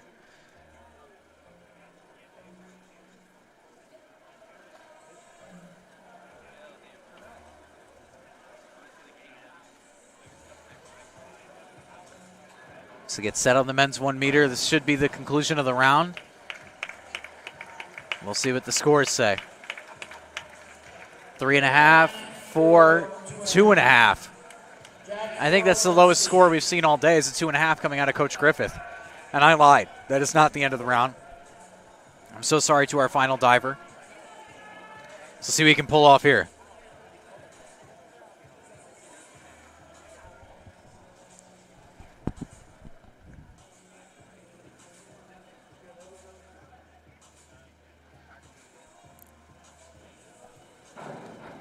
Tucks it in, sticks the landing. We're going to look for the scores.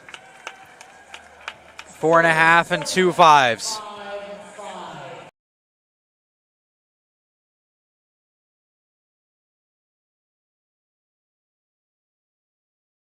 Round 4 out of 6, Lakshmi back up.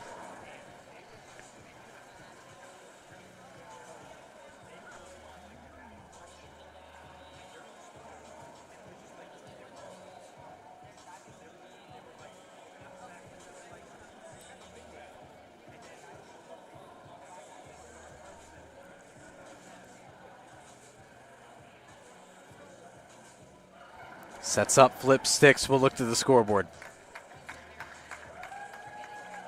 4.5s and a 4.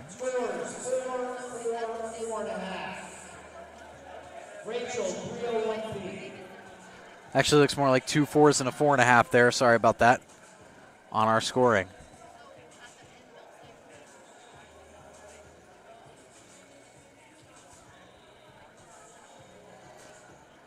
Back up again.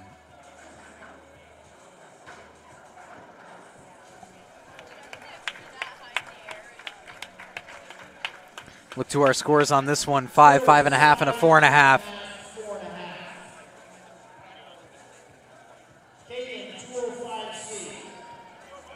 Back up on another 3-meter. 205C is the dive.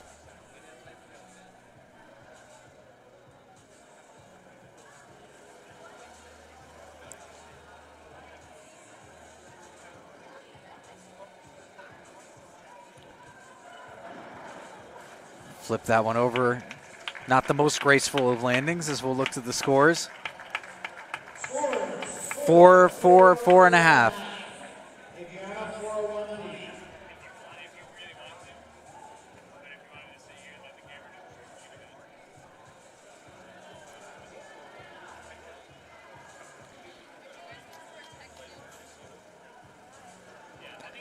Another diver up in round 4. Tucks it in, sticks it.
Sorry for the hiatus on play-by-play there, folks.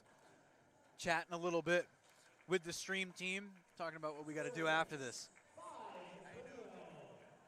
As we are back here, more diving, men's 1 meter. As you saw Elliott go there, get a pretty decent score in the beginning of the round as the two Southern guys continue along.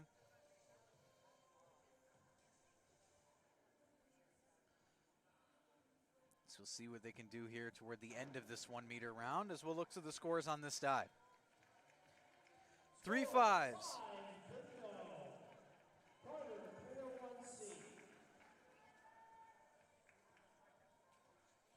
So here we are back again.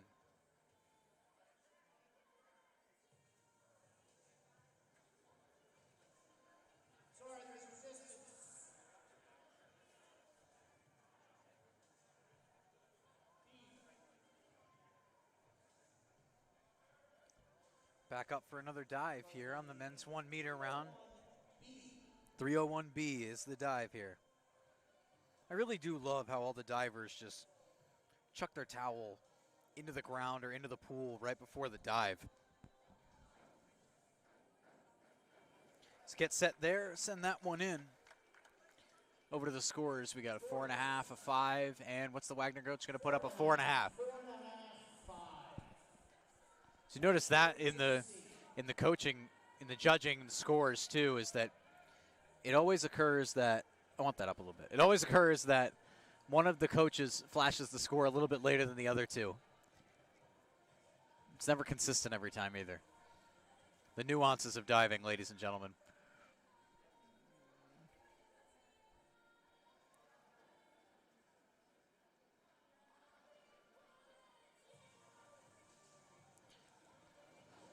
Another competitor up in 1 meter. Very far out from the board. We're going to look to the scores. 3.5, 3.5, 2.5.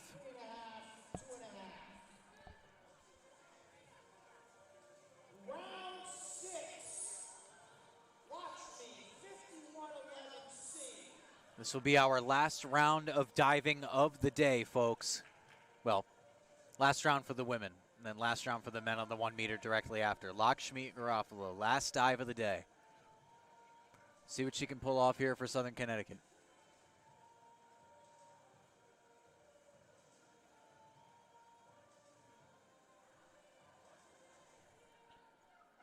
Sticks the landing. We'll look to the scores. Michelle Griffith looks happy. She's looking at Lakshmi and going, so close. 2.5, 2.5, 3. This coach is right there flashing that hand motion of just so close. That must be a good sign at the beginning of this season for the Owls, as their conference tournament is not for another 4 months.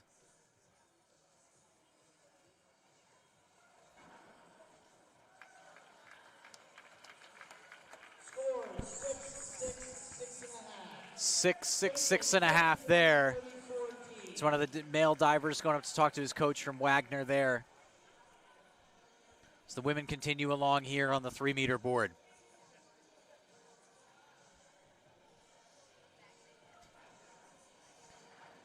Jumps up, flips, lands. We're going to look to the scores. 2 5.5s and a 5.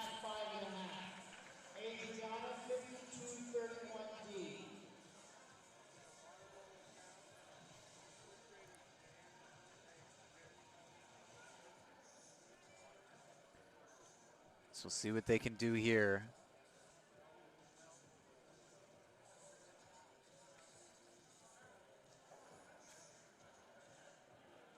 Get set. Deliver. We'll look to the scores.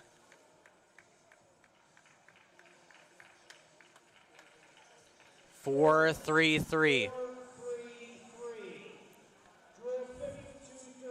Second to last dive of the day for the women. Lexi Dominguez, our last diver for Southern Connecticut.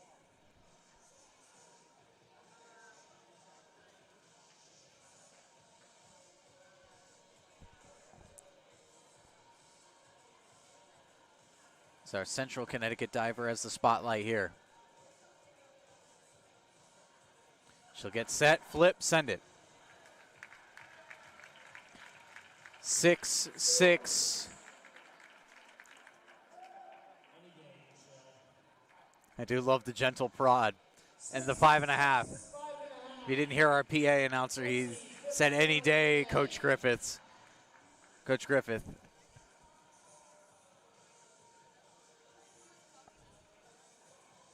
Dominguez, last dive of the day. 3-2-2.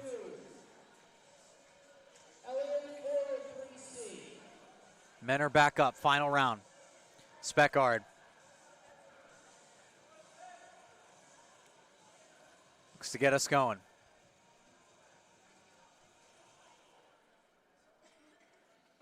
Very close to the board. Flips, sticks to the landing. We're going to look to the scores. 4-4. And a 5.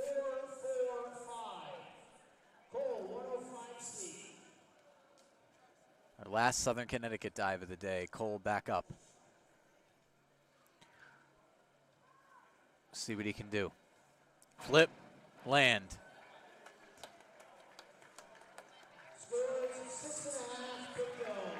It's a great score there. The final dive for the freshman Cole Millark. 3 6.5 says that's going to help propel him toward the top.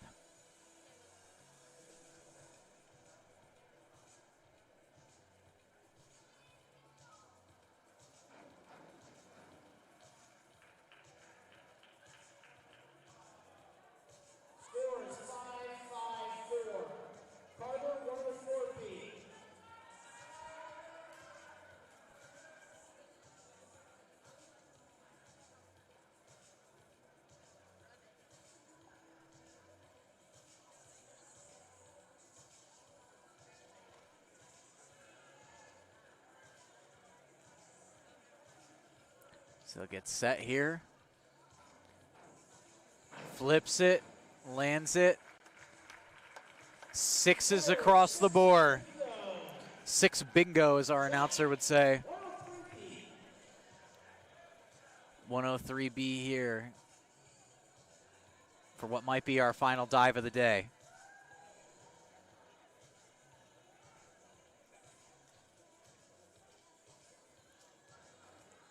Flip, stick. We're going to look to the scores.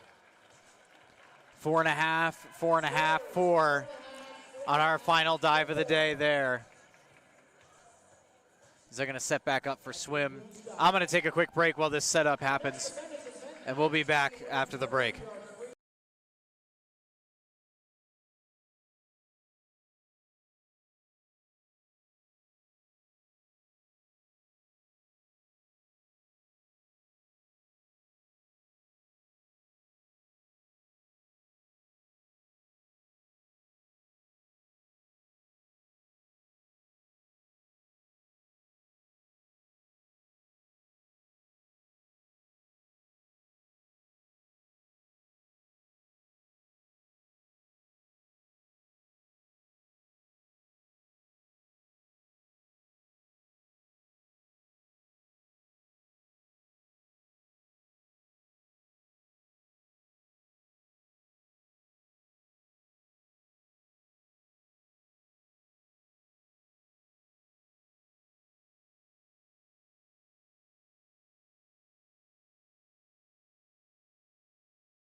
Back in action here, women's 100 free. Got Pitchell and Denise for Southern Connecticut. A lot of Wagner competitors here. Two of them, two from Central as well. So it's an even balance of all three schools in this women's 100 free. Speaking of free, what rhymes with free? 3, as Pitchell looks like she's jumping out to a bit of a lead. Pitchell hits the flip turn. 26.77, 26.59 for Spaciano in 5. She'll have the lead, but it looks like Pitchell in second in lane 3. There comes the other turn. This is for the end, folks. CCSU in the lead. We will see what the Owls can do to catch up. Touching the line first there, it is CCSU in the first spot. Pitchell gains second. Kretkowski from CCSU in third, and rounding out the 4th spot is Denise from Southern Connecticut. So no points for Wagner in that first heat. We're going to get to heat number 2, though, of the women's 100 free.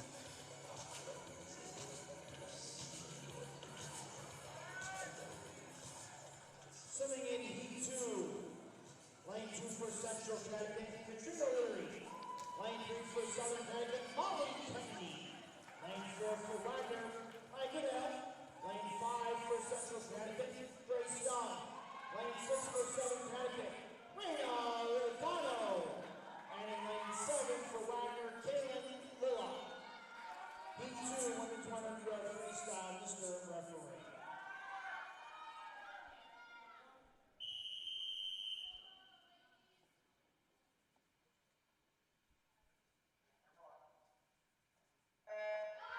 Heat 2 of the women's 100 free, and watch out for lane 3. That's Molly Kennedy of Southern Connecticut. Time for me to talk about Molly Kennedy again. Named NE10 Most Outstanding Swimmer of the Meet for the NE10s after winning all 7 of her events. That is the 2nd consecutive year that Molly Kennedy has done that. Set records in 4 events at NE10s. The Owls won a medal in every swimming event that year, totaling 33. Molly Kennedy, a big part of that, winning 7 herself. Also want to thank Molly Kennedy because she's really helped me out on the media side of things for swim and dive.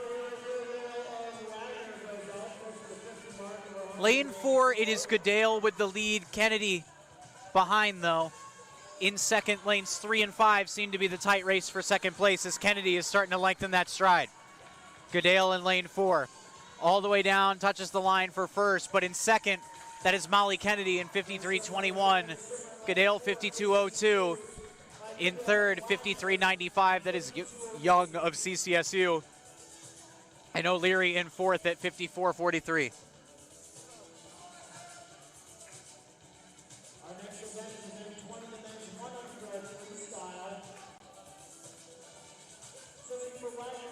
So we're going to get the men's 100 free here. Event number 20 of the night.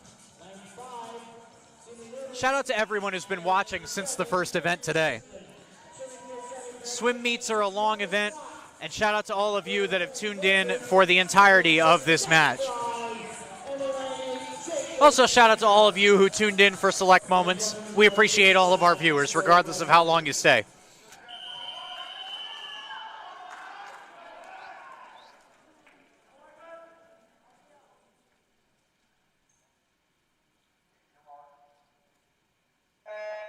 Back in action here. Men's 100 free. Southern competitors, Travis Scott in lane 2. Ben Frazier in lane 4. Jack Fry, lane 6. Jacob Tanner, lane 8. Ben Frazier, the one lone gold medal participant from last year's men's NE10 swimming and diving championship team that has come back to the squad. Frazier, 23.53 on his first leg. 23.01 for your Wagner swimmer, Wameling in lane 3. He's been in a couple events and dominated today. 22.13 for Noonan. As it looks like Noonan is going to run away with this one in lane 5.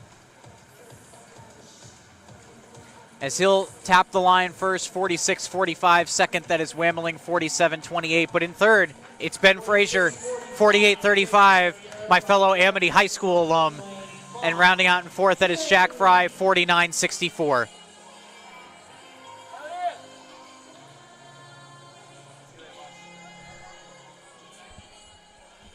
Next event is event 21 on the 200-yard backstroke. This is Heat 1. So we're going to get Heat 1 of the women's 200-yard backstroke here.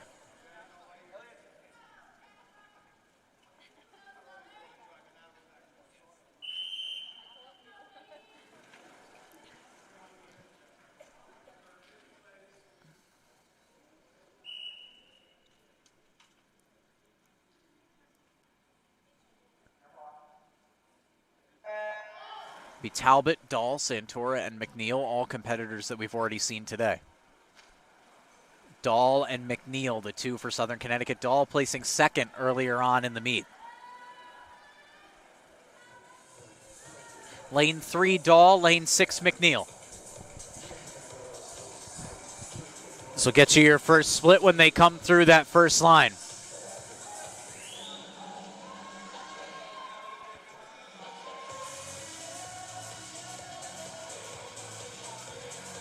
$31.33 for Santora, $31.10 for McNeil, $33.02 for Dahl, $32.96 for Talbot, and that looks like one of the Dominguez's in lane 1, $32.04. It is Lexi Dominguez.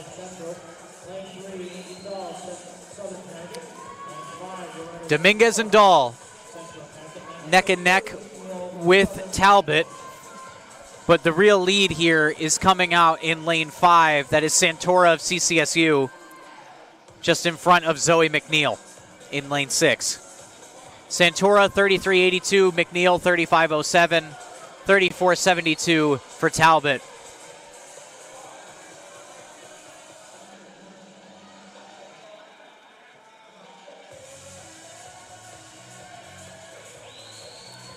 Turning back around here.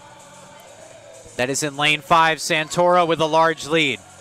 McNeil behind her, but it really is going to be these CCSU swimmers that I think round out first and second unless McNeil can steal it. But another turn to go.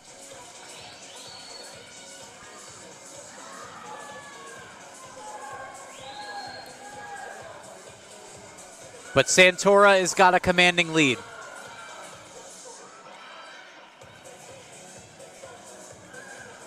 She'll continue to swim along here in lane 5 with a large lead as she is headed toward that, I believe, the final touch.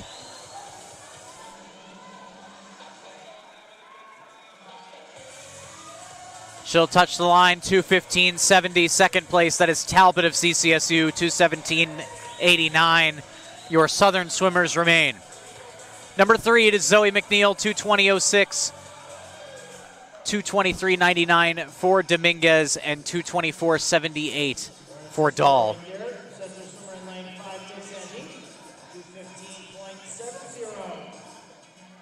Swimming in Heat 2. Lane 2 for Central Connecticut, Addison Keating. Lane 3 for Southern Connecticut, Abby Lyons. Lane 4 for Wagner, Matt Sadler. Lane 5 for Central, Sophie Mills. Lane 6 for Southern, Julia Pitcher. And in lane 7 for Wagner, Ava Sterling. Heat 2 with 3-yard back from Mr. Reed.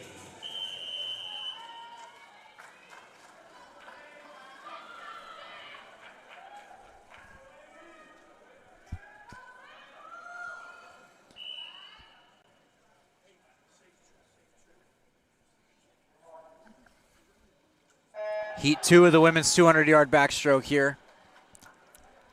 You got Abby Lyons of Southern Connecticut in lane 3, Pitchell in lane 6. So the 2 Southern Connecticuters. CCSU's got 2, Wagner's got 2, so it's an even matchup on every front there with participation.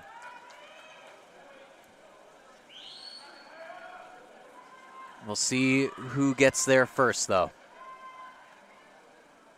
For the first split, Milhomans of Central, 28.91, 29.78 for Kinney, 31.09 for Lyons, 30.71 for Savrin, Pitchell, 32.18. So your Central Connecticut swimmers continue to run away with the competition. Lanes 2 with Keeney and lane 5 with Mill Homans.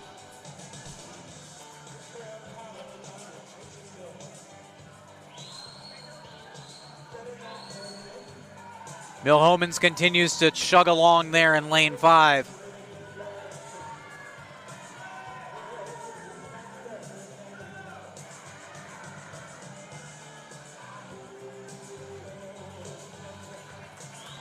$34.92 your last split for Pitchell in lane 6.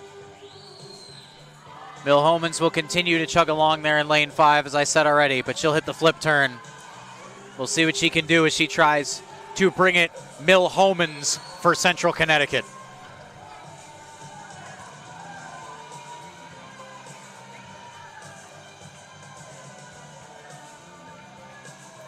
Hits the flip turn, continues along. She's got a commanding lead even over her fellow participant there in lane 2. That is Kenny. And we're going to get you her time once she touches the back wall. And that'll be 2:04.72 in a masterclass from Mill Homans. That is 3 seconds over your second place. Lions at 2:12.17 is a placer for Southern Connecticut. And Savrin for Wagner, 2:14.04. So Southern gains some points there. Right there, 2:04.72. Takes it from right lane 5 for Central Connecticut, Sophie Mill Homans. Sophie Mill Homans taking that one home.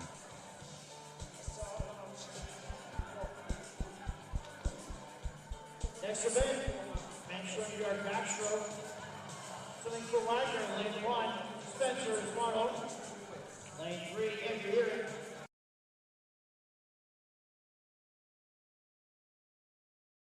Adrian Shenko. Swimming for Southern Connecticut, lane 2, Sean Bailey. Lane 4, Chris Chaney. And lane 6, Samuel Whitaker. And showing backstroke, Mr. Referee.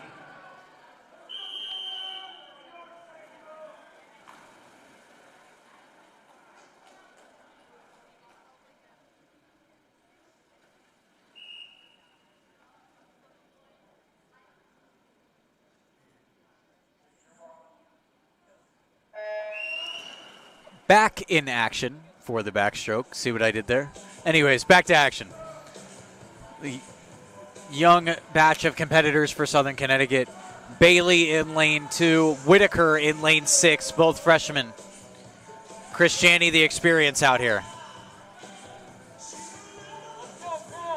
We are neck and neck here through the first bit of this race. No one establishing a large lead. It's just Whitaker a little bit behind the pack. I would look out for lane 7. Ishenko.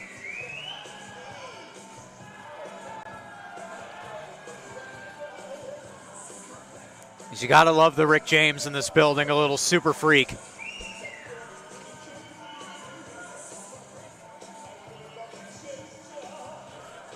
This Whitaker still rallying along in lane 6, trying to keep up with the pack, but the head of this race is pretty close. Ishenko with the lead.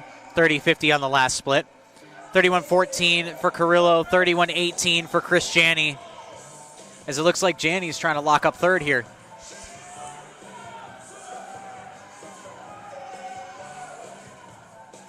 Continuing along here, lane 2, Bailey. 2, 3, and 4 are very tight. Lane 5 really establishing the lead. Carrillo and Ishenko, this is their race. Two teammates competing with Whitaker in the middle just behind them. Carrillo looks like he's got the lead here. Flip turns. Really establishing that lead on Ishenko. Might have went out a little too hard. That pack in 2, 3, and 4 is where the race really starts for third. Bailey, Janney, Errett. Carrillo takes first. In second, Ishenko. Third, Errett. Fourth, Chris Janney to get some points on the board for the Owls. Bailey in fifth. And we are looking to Whitaker to finish this one out. as he will in 2:14.54, our leader in 1:58.06. Nico Carrillo, the one to win this. Next event is event 23, women's 50-yard breaststroke. There'll be 2 heats. This is heat 1, Mr. Referee.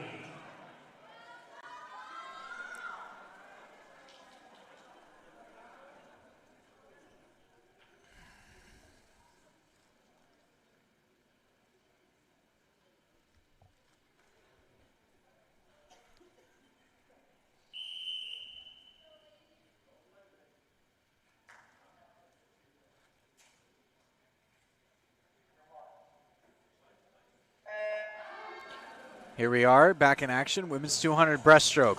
Heat 1, Claire Hanna, Rachel Bing, your 2 SCSU competitors, to just one more competitor in the water that is Central, Burley.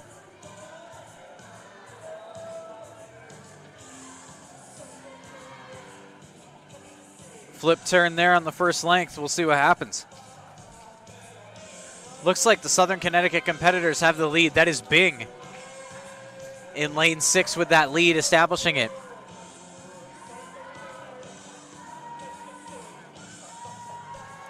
Bing pushes off again. Her split 35.51. Claire Hanna 36.68, sorry. Burley 37.53.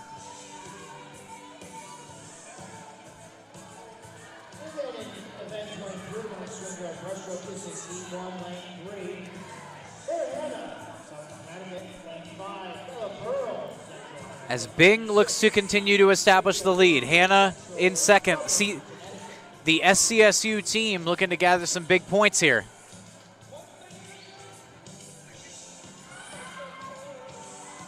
The split for Bing, 39.99. Hanna, 40.04. Burley, 41.81.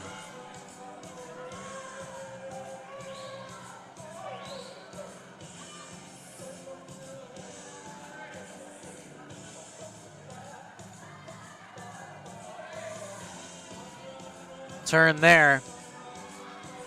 Continuing along are Hanna and Bing in the lead for SCSU. They establish a very large lead here. Burley behind. It's almost like practicing against each other.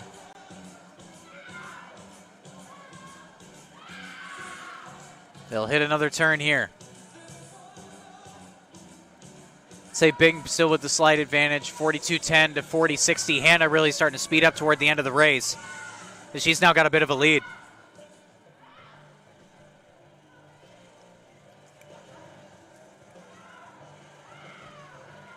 Hanna hits the turn. Both neck and neck, Hanna and Bing through the final.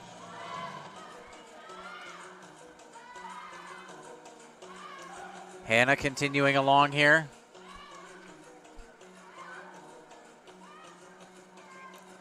And she'll touch the line for the end. Claire Hanna, 2:37.81, a good win for the freshman. Rachel Bing, 2:39.49.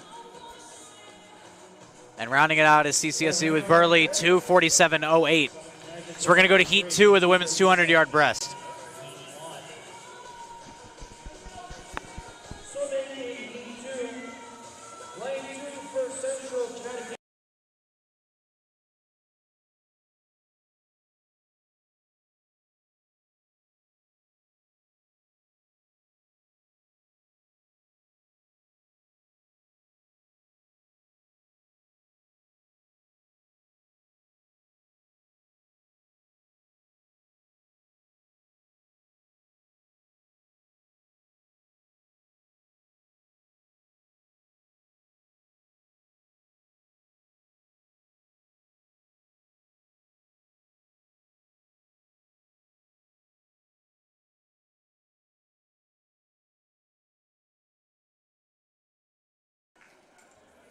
Heat 2 of the women's 200-yard breast. SCSU competitors, Ellen Baker in lane 3. And you've got St. Hilaire in lane 6. 2 SCSU competitors, 2 CCSU competitors, 2 Wagner competitors. Another one of those races where it's just even down the line of competitors for each school. Lane 3, that is Baker. the freshman, keeping pace with the front of the pack. A little behind there in lane 6 is St. Hilaire. And the front of that pack is really lanes 3, 4, and 5. 32 right there to center lane 5. That's Central Grace Young. Central's Grace Young in the lead so far. That 50 mark. Grace Young helped their team to a 400-yard medley relay win with a time of 3:58.82 in their last meet. And also helped them do a 400-yard freestyle relay win with a time of 3:36.07. So Young has been big in those relays for Central. And in her own individual events, she won the 50 free, also won the 100 free. So she can do a little bit of everything out here as Grace Young. Brooke Wolf in lane 7 for Wagner. Ellen Baker for Southern Connecticut in lane 3. As you look at lanes 4 and 5 here, 4, 5, and 7, really the lead in the race. Baker just behind. Summer's coming to their 150 wall right now. This is from your breaststroke. 48.87 right there. The leader still Grace Young on Central Connecticut. This race is getting close between lanes 4 and 5 here, along with lane 7. Wolf, Vendel, and Young. Vendel and Wolf from Wagner, Young from CCSU. You notice the CCSU team getting really hyped up. Young battling for the lead. Her and Wolf neck and neck at the end of it. Here comes Grace Young to the line, and she'll win it. 2:27.02 the next time, 2:27.24 for Wolf. Vendel 2:28.57, and in fourth, that is Ellen Baker of SCSU, 2:29.53. Now on to the men's half of this 200-yard breast.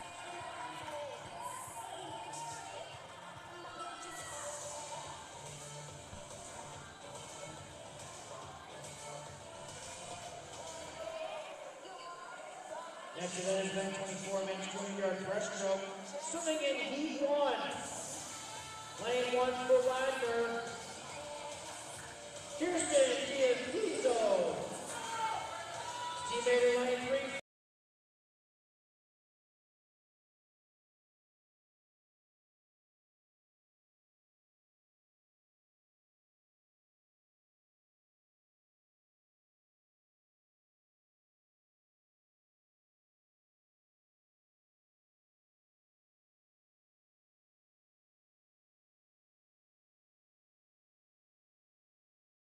One-yard breaststroke, Mr. Referee.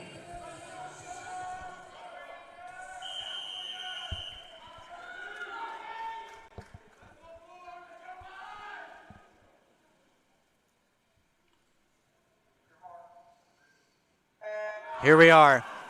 Men's 200-yard breast. Southern Connecticut competitors Zach Krantz, Jack Simmons, Corbin Conliff, and Nick Fournier. Fournier out there in lane 2. Today is his first action at the Hutchinson Natatorium in a year as he sat out last season.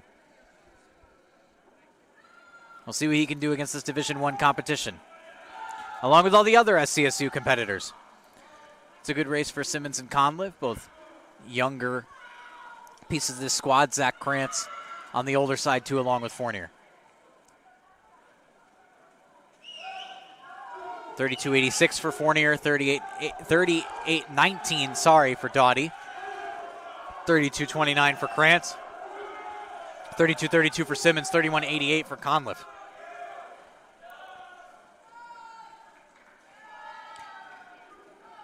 With the lead, though, it looks like it's lane 5, Zamora.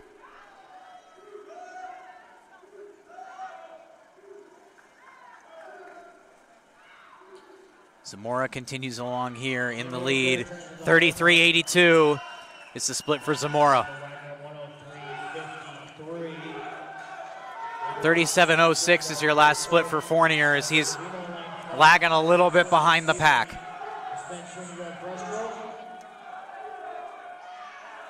But the front of the pack is still Zamora here. So we continue along. It is still Zamora in the lead. Lane 3 tight on him, though. It's the Wagner boys going at it again.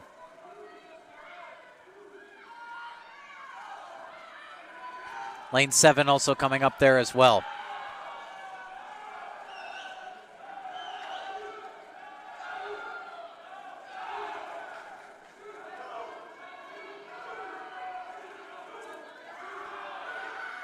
Lanes 3 and 5 still neck and neck. Zamora, Doughty, who will it be at the line?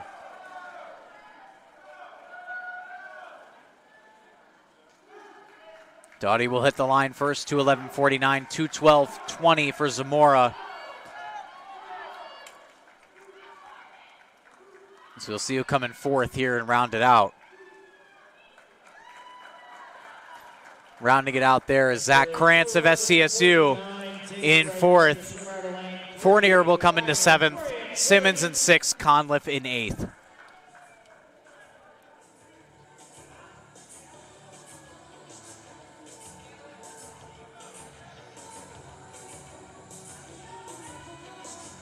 Continuing along with our action-packed night. It's going to be an action-packed weekend here at SCSU. Tomorrow, kicking off at 12 in the Pell's Gym, it's volleyball versus Southern New Hampshire University, as we are going to Heat 2 of the men's 200-yard breast.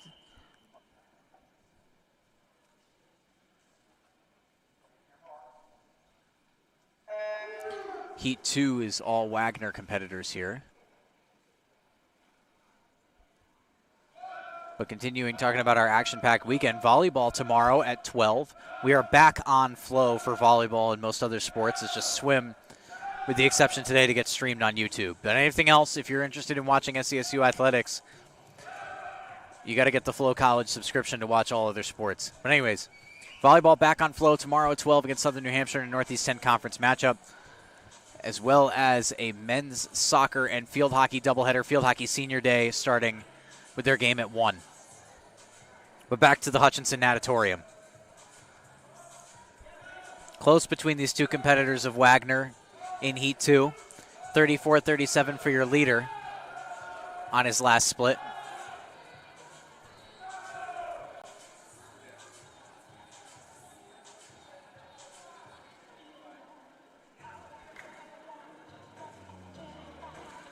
Continuing along here, though, are these Wagner Seahawks, as they've really proved to be dominant today over the Division II Southern Connecticut. But as I said at the top of the broadcast, that's what Southern Connecticut does. They stack their early season schedule with some really tough Division I opponents, compete against them so that later on in the season, the competition looks a little bit easier.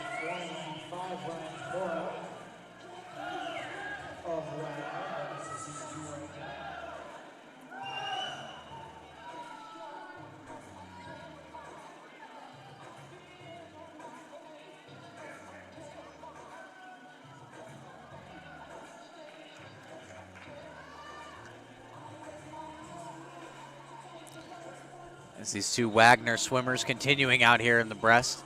37.97 and 39.64 are your splits. Lane 5, that is Gavino with a large lead.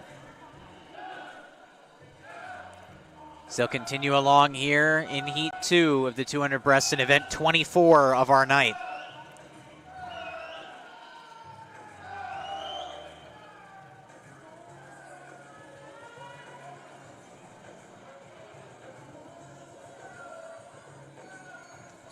Vino hits the turn, hits the line, and he'll take the win. 2:23.60. So he'll get you the time for your second place finisher when he crosses the line in 3, 2, 1. This looks like we won't get you the time for a second place finisher, as it didn't really pop up on the board clearly for me to read. There it is, 2:33.63, so a full 10-second win for Gavino in lane 5. That's what you get you a set for our next event here.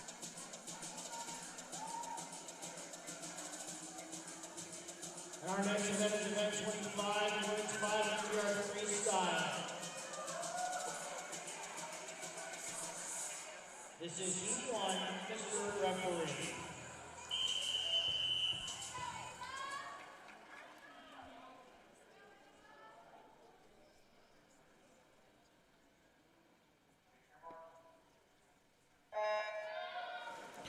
Heat 1 commencing. of our next event. This is the freestyle, the 500 free, so a bit more distance this time than on your typical event.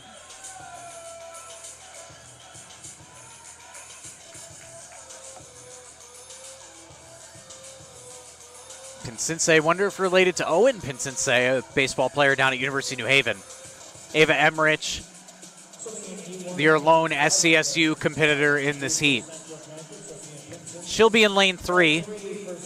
Emmerich just behind the lead, so I mentioned it earlier on, but Ava Emmerich eating up the social media content we've been putting out, so good job to her, the one lone swimmer to figure out the riddle we put out the other day.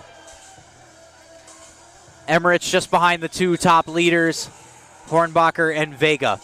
We've seen both of them out here in previous events. Vega in lane 5 for CCSU, Hornbacher in lane 4 for Wagner. Their splits, 31.73 Hornbacher, 32.07 for Vega. As they continue along here.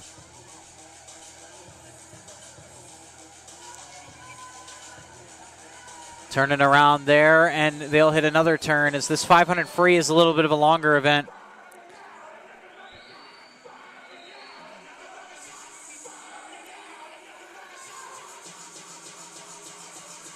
Hit the line, 32.88 Hornbacher, 33.35 for Vega, as Wagner with Hornbacher has the lead for now. Emmerich, 33.58, her last split. As she is just behind those 2 leaders in the front.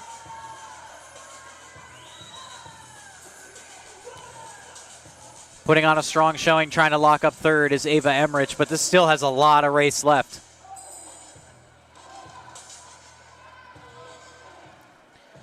Flipping there, Hornbacher 33.45, 33.21 for Emmerich as she starts to speed up. 33.66 for Vega.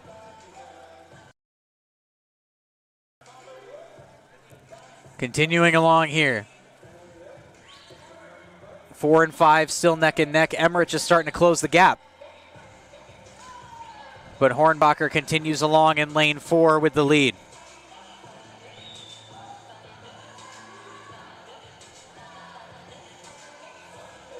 Her split 33.58, Vega 32.32.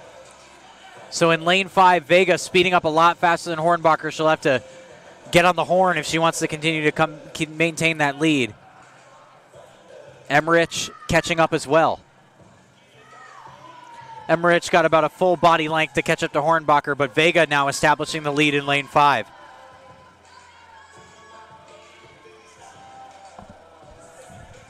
Vega continues along here with a tight race, just a little bit of a lead. Vega 32.66, Hornbacher 33.84. Emmerich 32.94. So on that last length, it was Emmerich who swam faster than Hornbacher.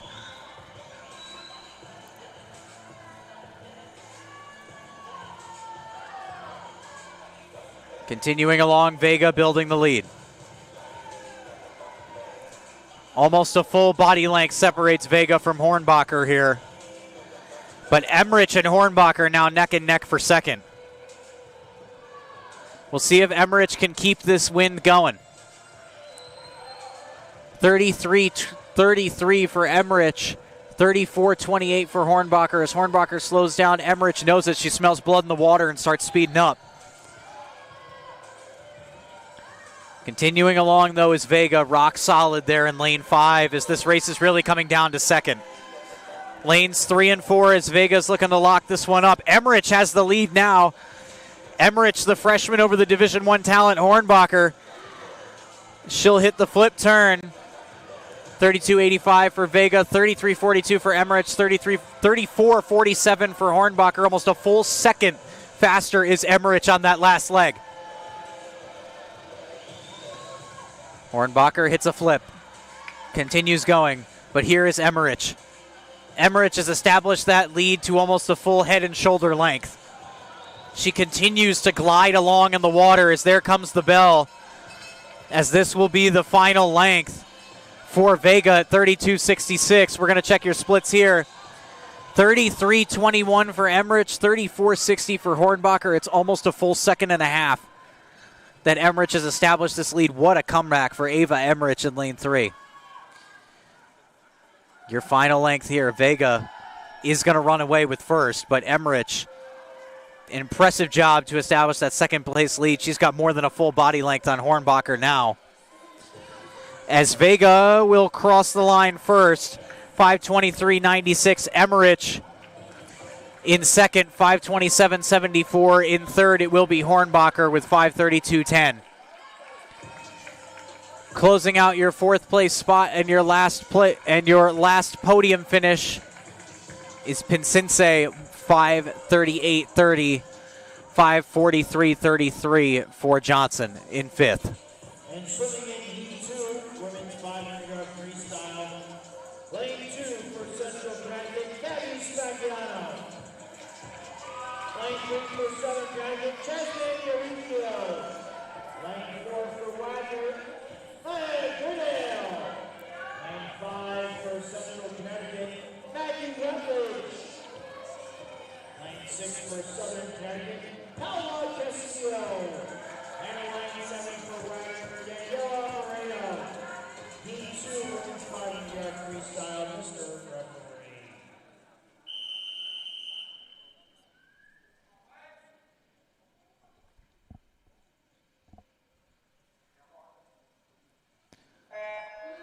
Women's 500-yard freeze, we are back in action. Southern Connecticut experienced line of competitors. Jasmine Uricchio, Paula Castillo, they're 2 in this event. Castillo at the Fairfield Invitational. Third in the 800-meter free at 9:53.73, so this is a bit shorter of an event, about 300 meters less. I'm no math major, but that seems to me what 800 minus 500 is. But Castillo proved her success against multiple Division I opponents at the Fairfield Invitational. We'll see if she can continue it here. Your splits. Uricchio, 29.71, 28.72 for Spaciano. Rutledge in 28.50. Rutledge was another player of note, but Rutledge, Central Connecticut swimmer, was big for them in their first couple matchups in the season. As well as Izzy Vega, who we just saw. Rutledge and Vega finished 1 and 2 in the 1,000 free in their last meet. Rutledge also won the 500 free in the last meet, so she's got some experience winning this event this season. As we're looking out to the pool for your leaders, it is Rutledge and Goodale.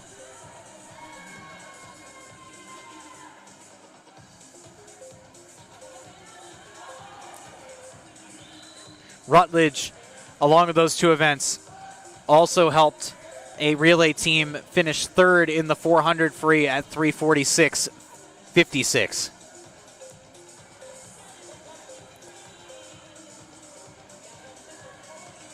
On the Wagner side, Goodale won NEC Swimmer of the Week on October 22nd. She was a 3-time Rookie of the Week last year. Won the 200-yard freestyle in their last event at 1:53.56, a meet record. 500-yard freestyle at 5:05.46, 12 seconds ahead of second place. So Goodale is really a force to be reckoned with in this freestyle stroke. She also helped the Seahawks win the 400-yard freestyle relay. Overall time of 3:35.61. Her leg was 51.79. So she's kind of an all-purpose freestyler, distance and sprint. So 2 Titans here, Goodale and Rutledge, 4 and 5.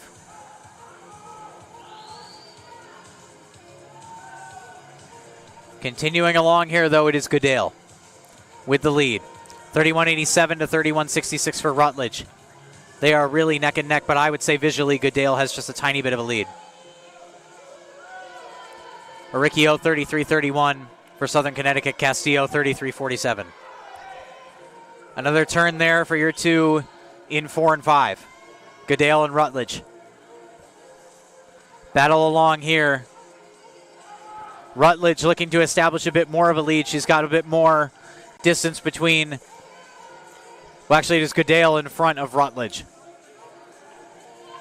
31.47, 31.73. Goodale in the 31.47. Rutledge in the 31.73. 33 flat for Castillo. Another flip. Goodale. Rutledge. Who's going to win it? Goodale has more of a lead now, about a full head and shoulder length. I call it about half a body length for Goodale at the front in lane 4. You notice how beneficial that turn is. The push they can get off of the wall really establishes much more of a lead. Goodale in 4. Rutledge in 5. This is your race for first, ladies and gentlemen.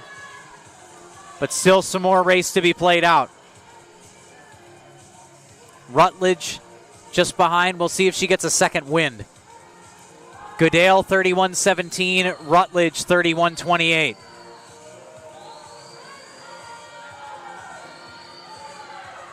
Bill Ball, head coach of Central, McAllister Milne, assistant coach of Central, going crazy at the side of the pool for their star, Rutledge. Goodale continuing along in lane 4. The bell rings as this next trip around will be the last. Right now it is Goodale with the lead, 31-35, Rutledge 31-45. Just 10 milliseconds separate them. The turn there, as look at Rutledge in lane 5 start to pick up the pace. She's cutting down the gap. It's Goodale, it's Rutledge. Who will take it home? Hitting the line first there, it is Goodale, 31-03 on the final split, but a valiant effort from Rutledge, 29-82. 5:10:01 for Goodale, 5:10:07 for Rutledge. Third is Spaciano from Central, 5:20:84. And your fourth place finisher, Paola Castillo, 5:25:52. Aricchio just behind her in 5th, so Southern Connecticut rounding out 4 and 5 as Moreno in 6th.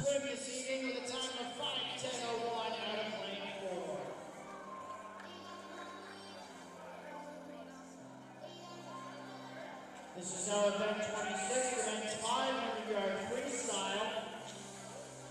Swimming for Wagner in lane 1, Fred Schaefer. Lane 3, Ben McLaughlin. Lane 5, Ruben Van Gool. And for Southern Connecticut, lane 2, Alexander Aarons. Lane 4, Dylan Pressure. Lane 6, Samir Sweetie. And lane 8, James Custer. And 500-yard freestyle, Mr. Referee.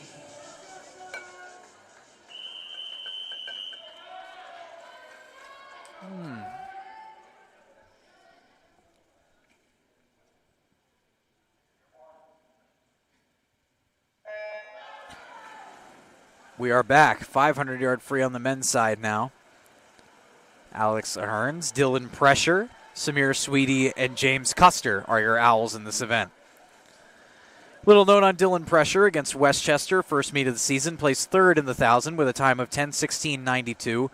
Also, success in the relays for Southern Connecticut was big in that event.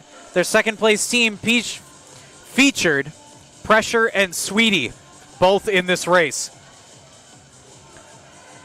I will air one of the captain's quotes again. This is from Nick Zerva.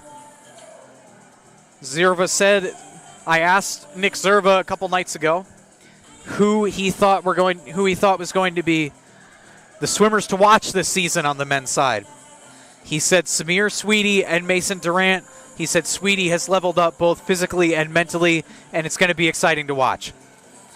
Speaking of exciting to watch, 29-49 for Dylan Pressure out there in lane 4. As Pressure, lanes 3, 4, and 5 are the front of this one. McLaughlin from Wagner, Pressure from Southern Connecticut, and Van Gool from Van Gool. How Halloween themed with Van Gool from Wagner. Hope everyone's enjoying their Halloween out there tonight. 28-85 for McLaughlin, 29-69 for Pressure, 29-80 for Van Gool. 4 and 5 really tight, Van Gool and Pressure. But McLaughlin has a bit of a lead on both of them in lane 3. Also swimming along there and putting in the battle is lane 1 for Wagner.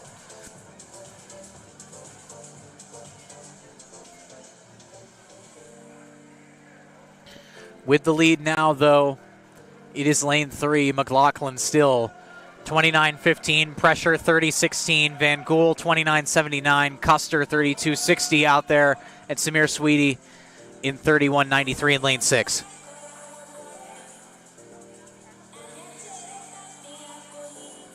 Continuing along here are the Seahawks. 29.75 for McLaughlin. But in lane 4, it is Dylan Pressure.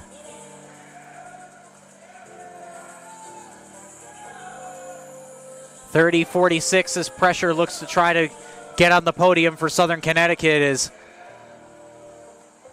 the 5th year of Dylan Pressure here, sat out last season, so it must be good to get back in the home water of the Hutchinson Natatorium for a competition.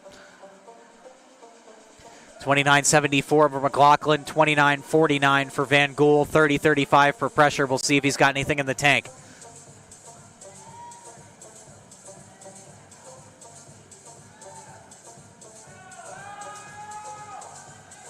Turning now in the back lane, but this race is really between the two Wagner boys and McLaughlin and Van Gool. Sweetie, 32 flat. Custer, 33.12 for your other Southern Connecticut's.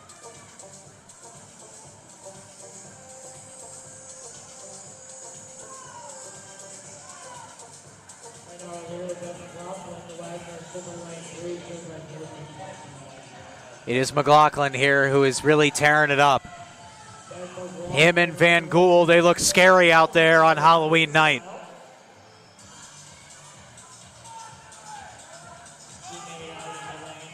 McLaughlin hits the turn, 29.40. Van Gool, 30.53. Pressure, 30.11. Dylan Pressure starting to speed it up.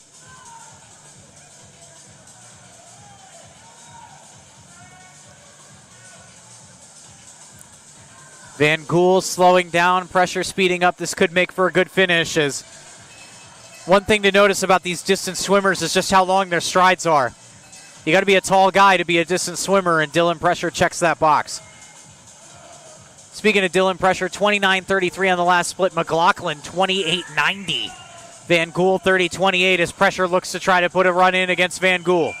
Lanes 4 and 5. Turning it up is Dylan Pressure in lane 4.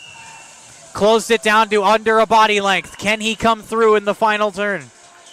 Pressure. Van Gool. It looks like Van Gool might have it, but Pressure is really kicking. McLaughlin in first, 4:48.60. Van Gool, 4:53.94. Pressure, 4:54.74. Left a little too much for the end, did Dylan Pressure, but boy, at the end of that race, did he turn it up.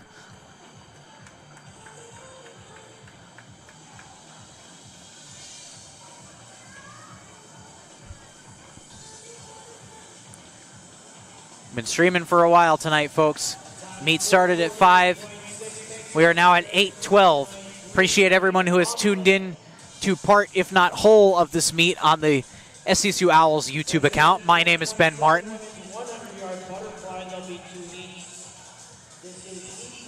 As this is the women's 100-yard butterfly, like they said, there'll be 2 heats of this one.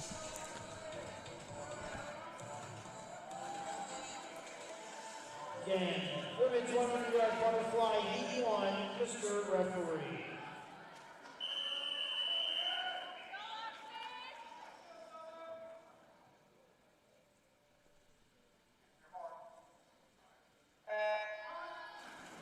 It's going to be Lakshmi Garofalo for Southern Connecticut out there. Sarah Roney as well. 3 and 6 are your Southern Connecticut competitors in terms of lanes. Lord, who we've seen out there for Central, back out. Poblador in lane 4. For Wagner. Continuing along here through the first 50. Who's it going to be in the lead? Looks like Poblador of Wagner, 28.43, 29.66 for Roney, 29.72 for Plochua. Lakshmi Garofalo, 30.26. 28.43 Poblador, as I mentioned, as she's in the lead. Lane 4 for Wagner is the one in the lead. Poblador continuing along. As we'll see who can catch up to the end. Sarah Roney in the pack. As that pack for second is tight. There's Poblador in first. Second, Butchworth. Third, Sarah Roney. And fourth, Garofalo rounding it out. 101.43 the winning time.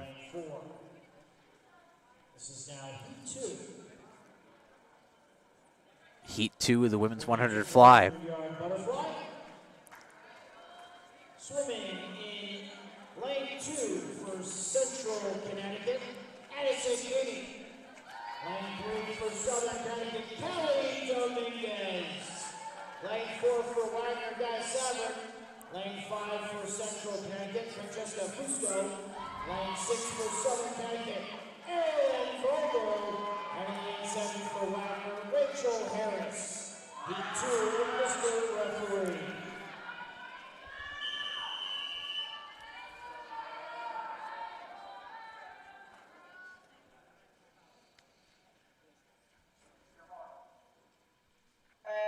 Heat 2 of the 100 fly.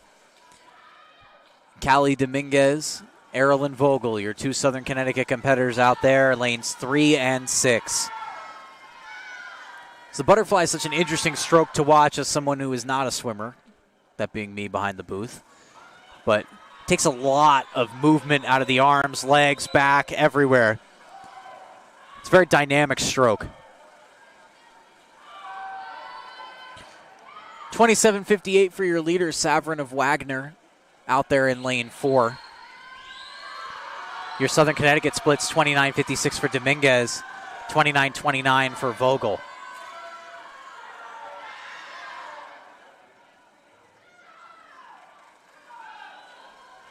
In the lead still, it is Savrin.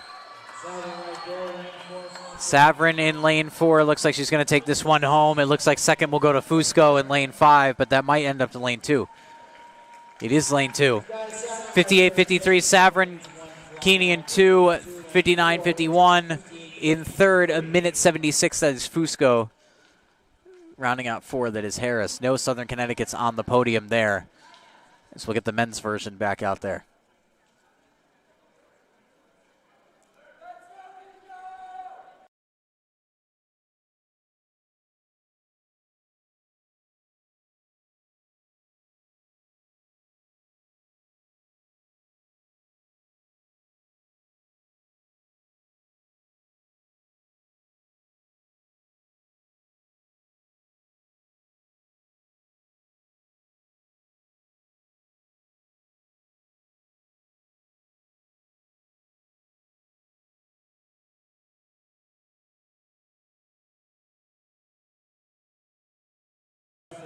Mr. Referee.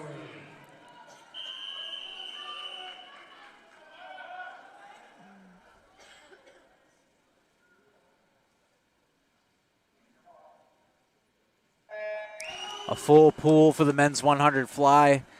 Daniel Lazar, lane 2. Lucas Quiroga, lane 4. Chris Janney, lane 6. Nick Zerva, lane 8. So we'll see who comes out on top in this one. So we'll get you through the first half of the race in just a moment. But in lane 5, establishing a lead, that is Swanholm of Wagner. Swanholm, 24.27, 24.72 for Lazar. Also, those are your splits. 5 for Swanholm. It's really establishing this lead. Swanholm continues along in lane 5. Lane 7 is also putting on some pressure. We'll see what happens here at the end. Lane 1, Swanholm, 52.39. Second place, 53.25, Ishenko. Lazar for Southern Connecticut. Third is a freshman, 54.31. Lane 4, 57.18. That is Quiroga. And Chris Janney rounds out number 5 in 57.92.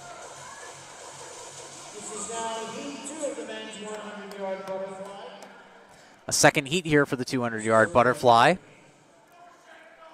100-yard butterfly, sorry. It is all Wagner in this final heat. Carrillo, Villalpando, and Montserrat. 3, 5, and 7 are your lanes here.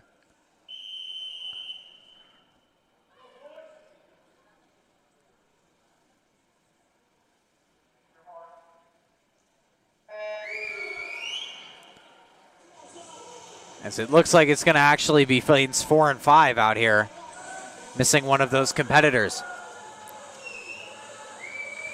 As the Wagner Seahawks continue to put on a show here at the Hutchinson Natatorium on the campus of Southern Connecticut State University in New Haven, Connecticut.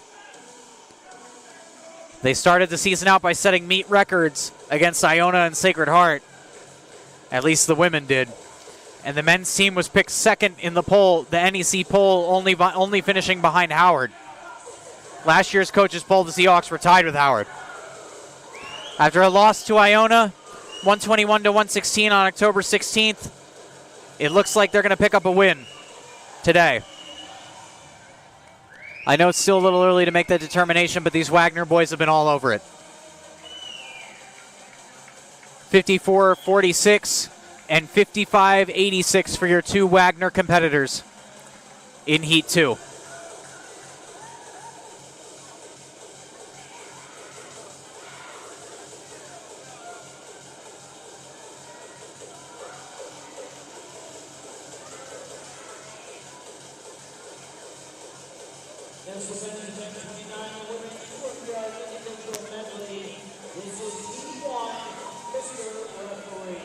So now we're on to our IM events.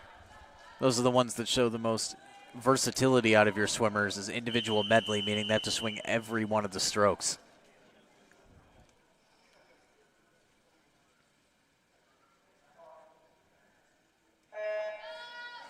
Heat 1 of the IM.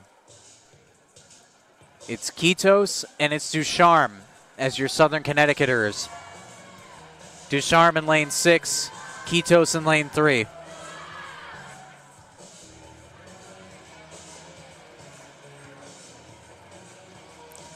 Lane 4, though, Clark of Wagner.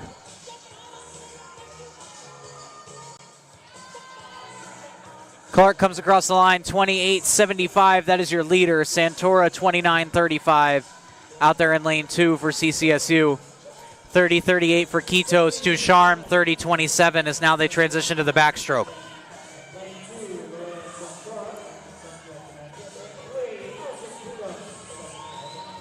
Continuing on with the backstroke, the leader in lane 4, that is Clark still. Closing in on her tail, though, that is Burley, who we've seen in previous events. Continuing along with the backstroke there, they will switch now from the backstroke to the breast. Santora in lane 2, Clark in lane 4, and Burley in lane 5 are your leaders. That leaves the Southern Connecticut swimmers of Quitos and Ducharme in the back of the pack. Santora looking to catch up along with her fellow CCSU teammate Burley to Clark. As our last stroke in this IM looks like it will be freestyle. I could be wrong, though.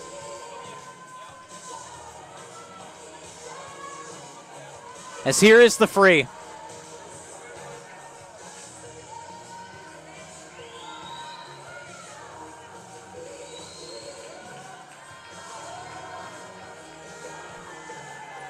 Decisive lead here for Clark in lane 4.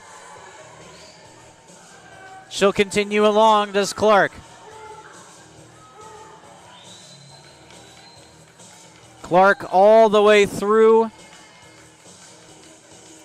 to the final line, 2:18.80. 2:21.96 for Santora, who rounds out second from CCSU. Burley in third from CCSU, fourth Allison Quitos of Southern Connecticut, and fifth Sierra Ducharme from Southern Connecticut. So Southern Connecticut gaining some points with Quitos.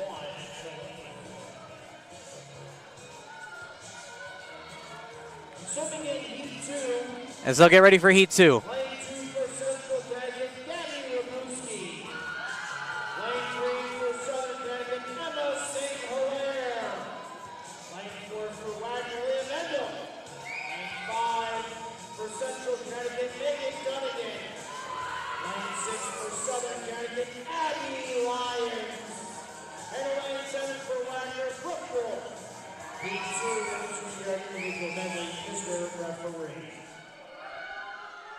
So here we are for Heat 2 of the 200 IM.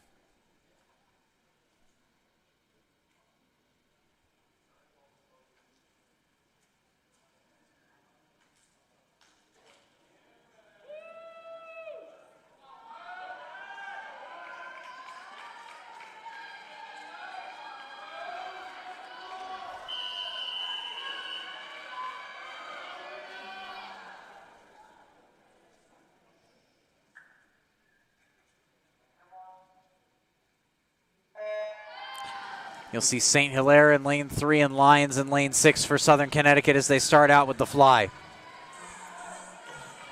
St. Hilaire in the front of the pack. Watch out for her in lane 3. As off the turn, this is really going to define who's in the lead early. And that is lane 5, who looks like to be jumping out to a lead. That is Dunnigan from CCSU.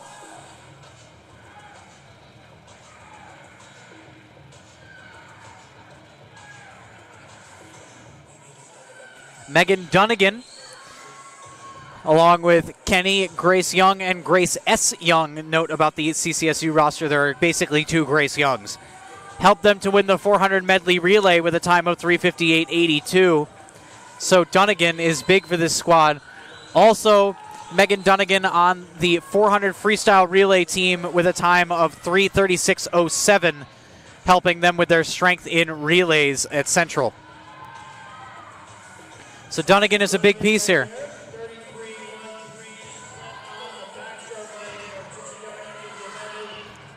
1:06.47, 36:31 is your split for St. Hilaire. Lions 33.83.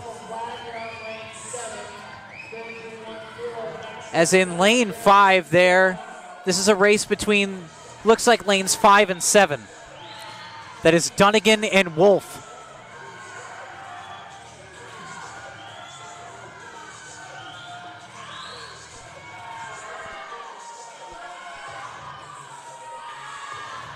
A turn there, 38.19 for Wolf, 39.84 for Dunnigan. Off to the free they go, and it is still Wolf and Dunnigan.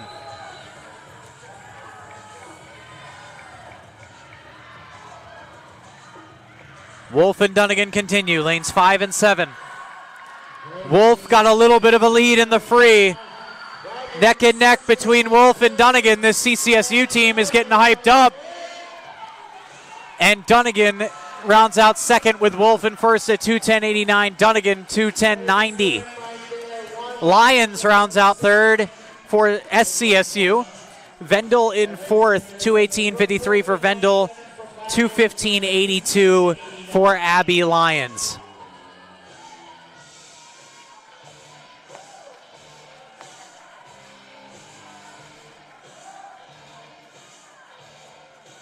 Next event is event 30, the men's 20-yard individual medley. Swimming for Wagner, lane 3, Russell Davino. Lane 5, Brian Truman. And lane 7, Kristen Gianuno. Swimming for Southern Connecticut, lane 2, Richie Hall. Lane 4, Mason Durant. Lane 6, Daniel Whitaker. And lane 8, Travis Scott.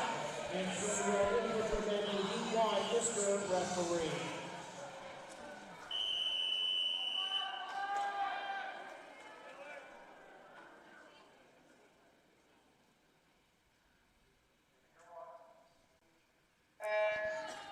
Men's 200 IM now. Richie Hall, lane 2. Mason Durant, lane 4. Samuel Whitaker, lane 6. Travis Scott, lane 8. Those are your IMers for SCSU against Wagner here.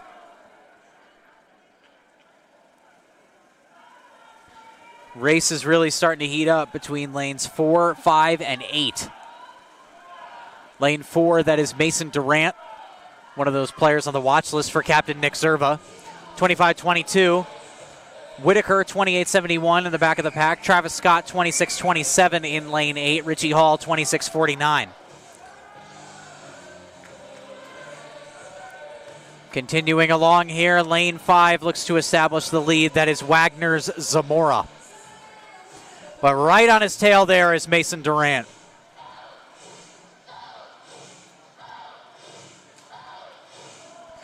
Through the freestyle now. or through the backstroke, sorry. We are now onto the breast. Establishing that lead more is Zamora.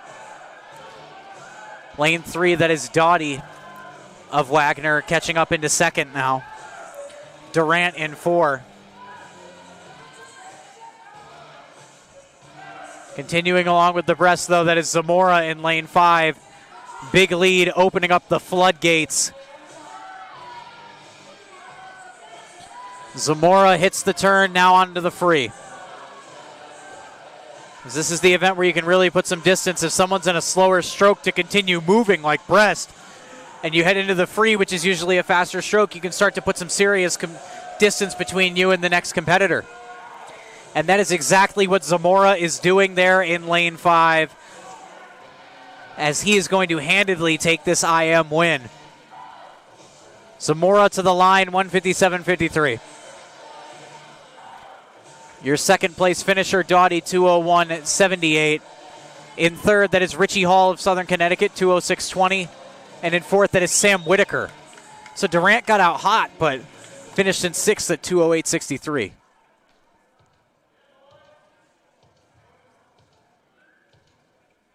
That's him right there, Wagner, 157.53, takes it right there at heat 1 Smith.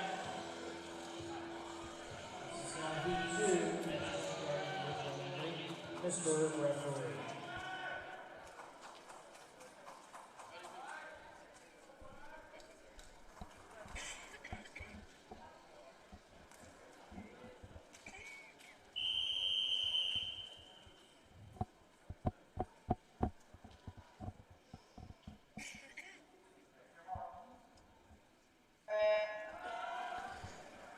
Another heat 2 of straight Wagner competitors in lanes 4 and 5. As look at how fast they get out on the fly, though, these Wagner guys.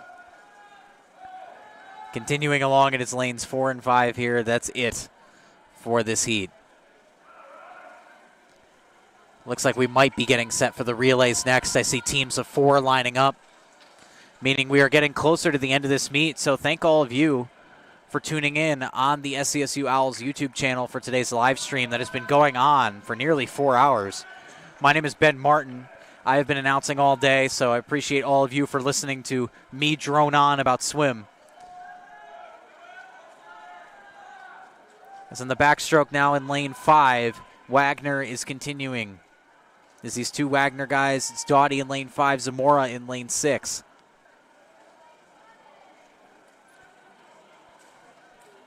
Finishes out the backstroke, 32.68 for Doughty, who is your leader. Zamora, that's lane 4 and 5, actually. So Doughty in 5, I would assume, and Zamora in 4. So the board has been having some strange issues today. 32.68, 35.45 are your splits. As now we are on to our breaststroke, it looks like. Large lead for lane 5.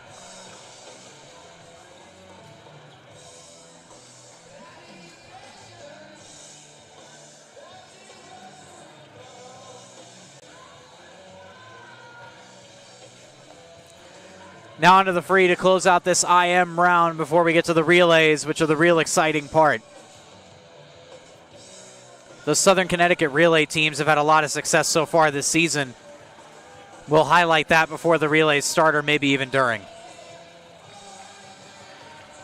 I will say, though, this team lost a lot of seniors on both sides, 9 on the women's. This is Southern Connecticut we're speaking about. 9 on the women's, 7 on the men's. 23 medals, from seniors on the women's side for Southern Connecticut. But they've been competing well against the Division I program, so all props to this team.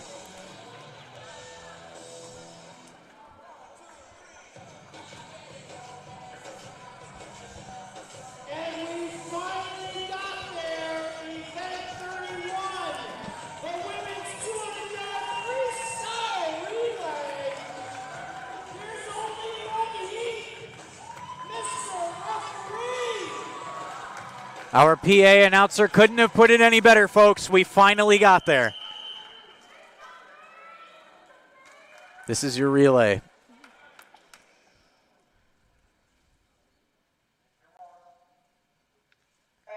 They are the bookends of every swim meet, the relays.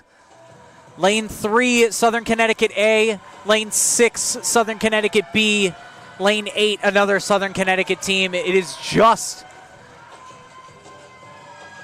And those CCSU guys filling in the gaps.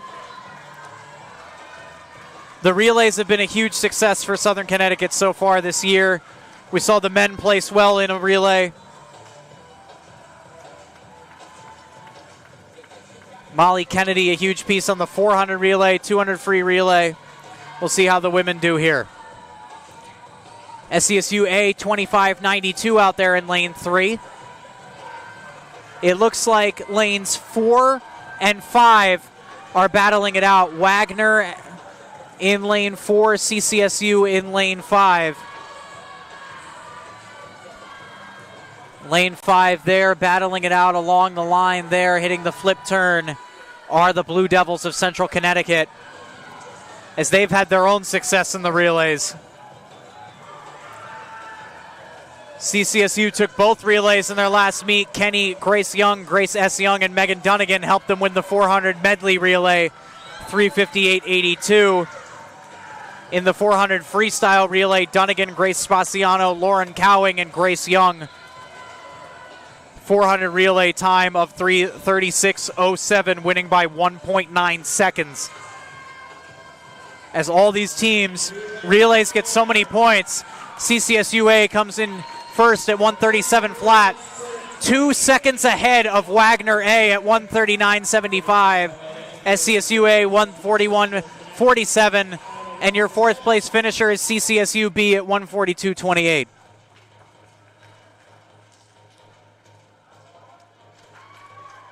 Let's talk about these Southern Connecticut freestyle relay teams, folks, when we get a second.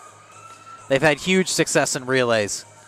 Ben Frazier, Sean Bailey, Jack Fry, Daniel Lazar won the event at Westchester, 3:18.70. Second place was Dylan Pressure, Samir Sweetie, Sam Whitaker, and Mason Durant at 3:24.91. This is our final event of the night. No better way to welcome it in than way the Mets welcome Edwin Diaz at the end of a game with the trumpets.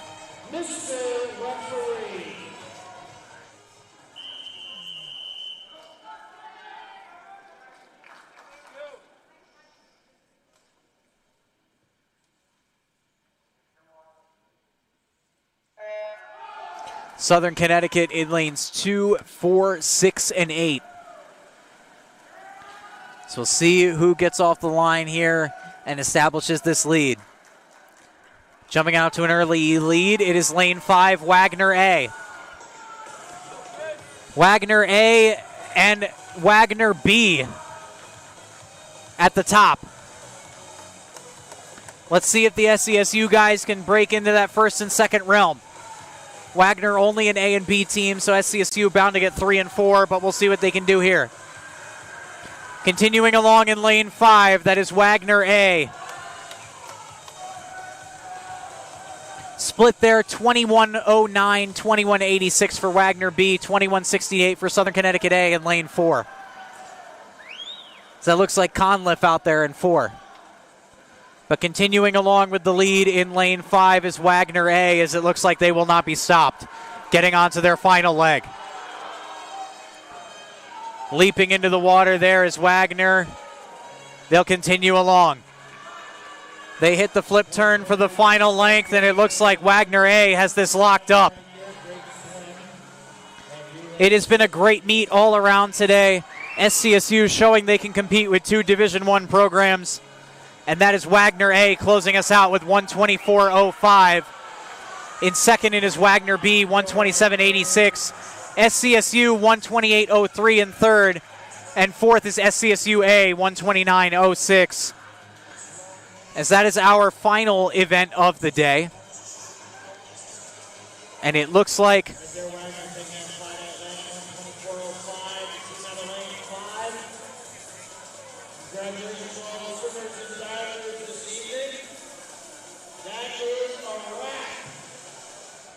I'd like to personally congratulate everyone who competed in this meet. A great showdown between the Central Connecticut Blue Devils and the Wagner Seahawks and the Southern Connecticut Owls. Thank you to both teams for coming out. For the SCSU Owls YouTube channel, this has been Ben Martin. Thank you for tuning into our live stream today.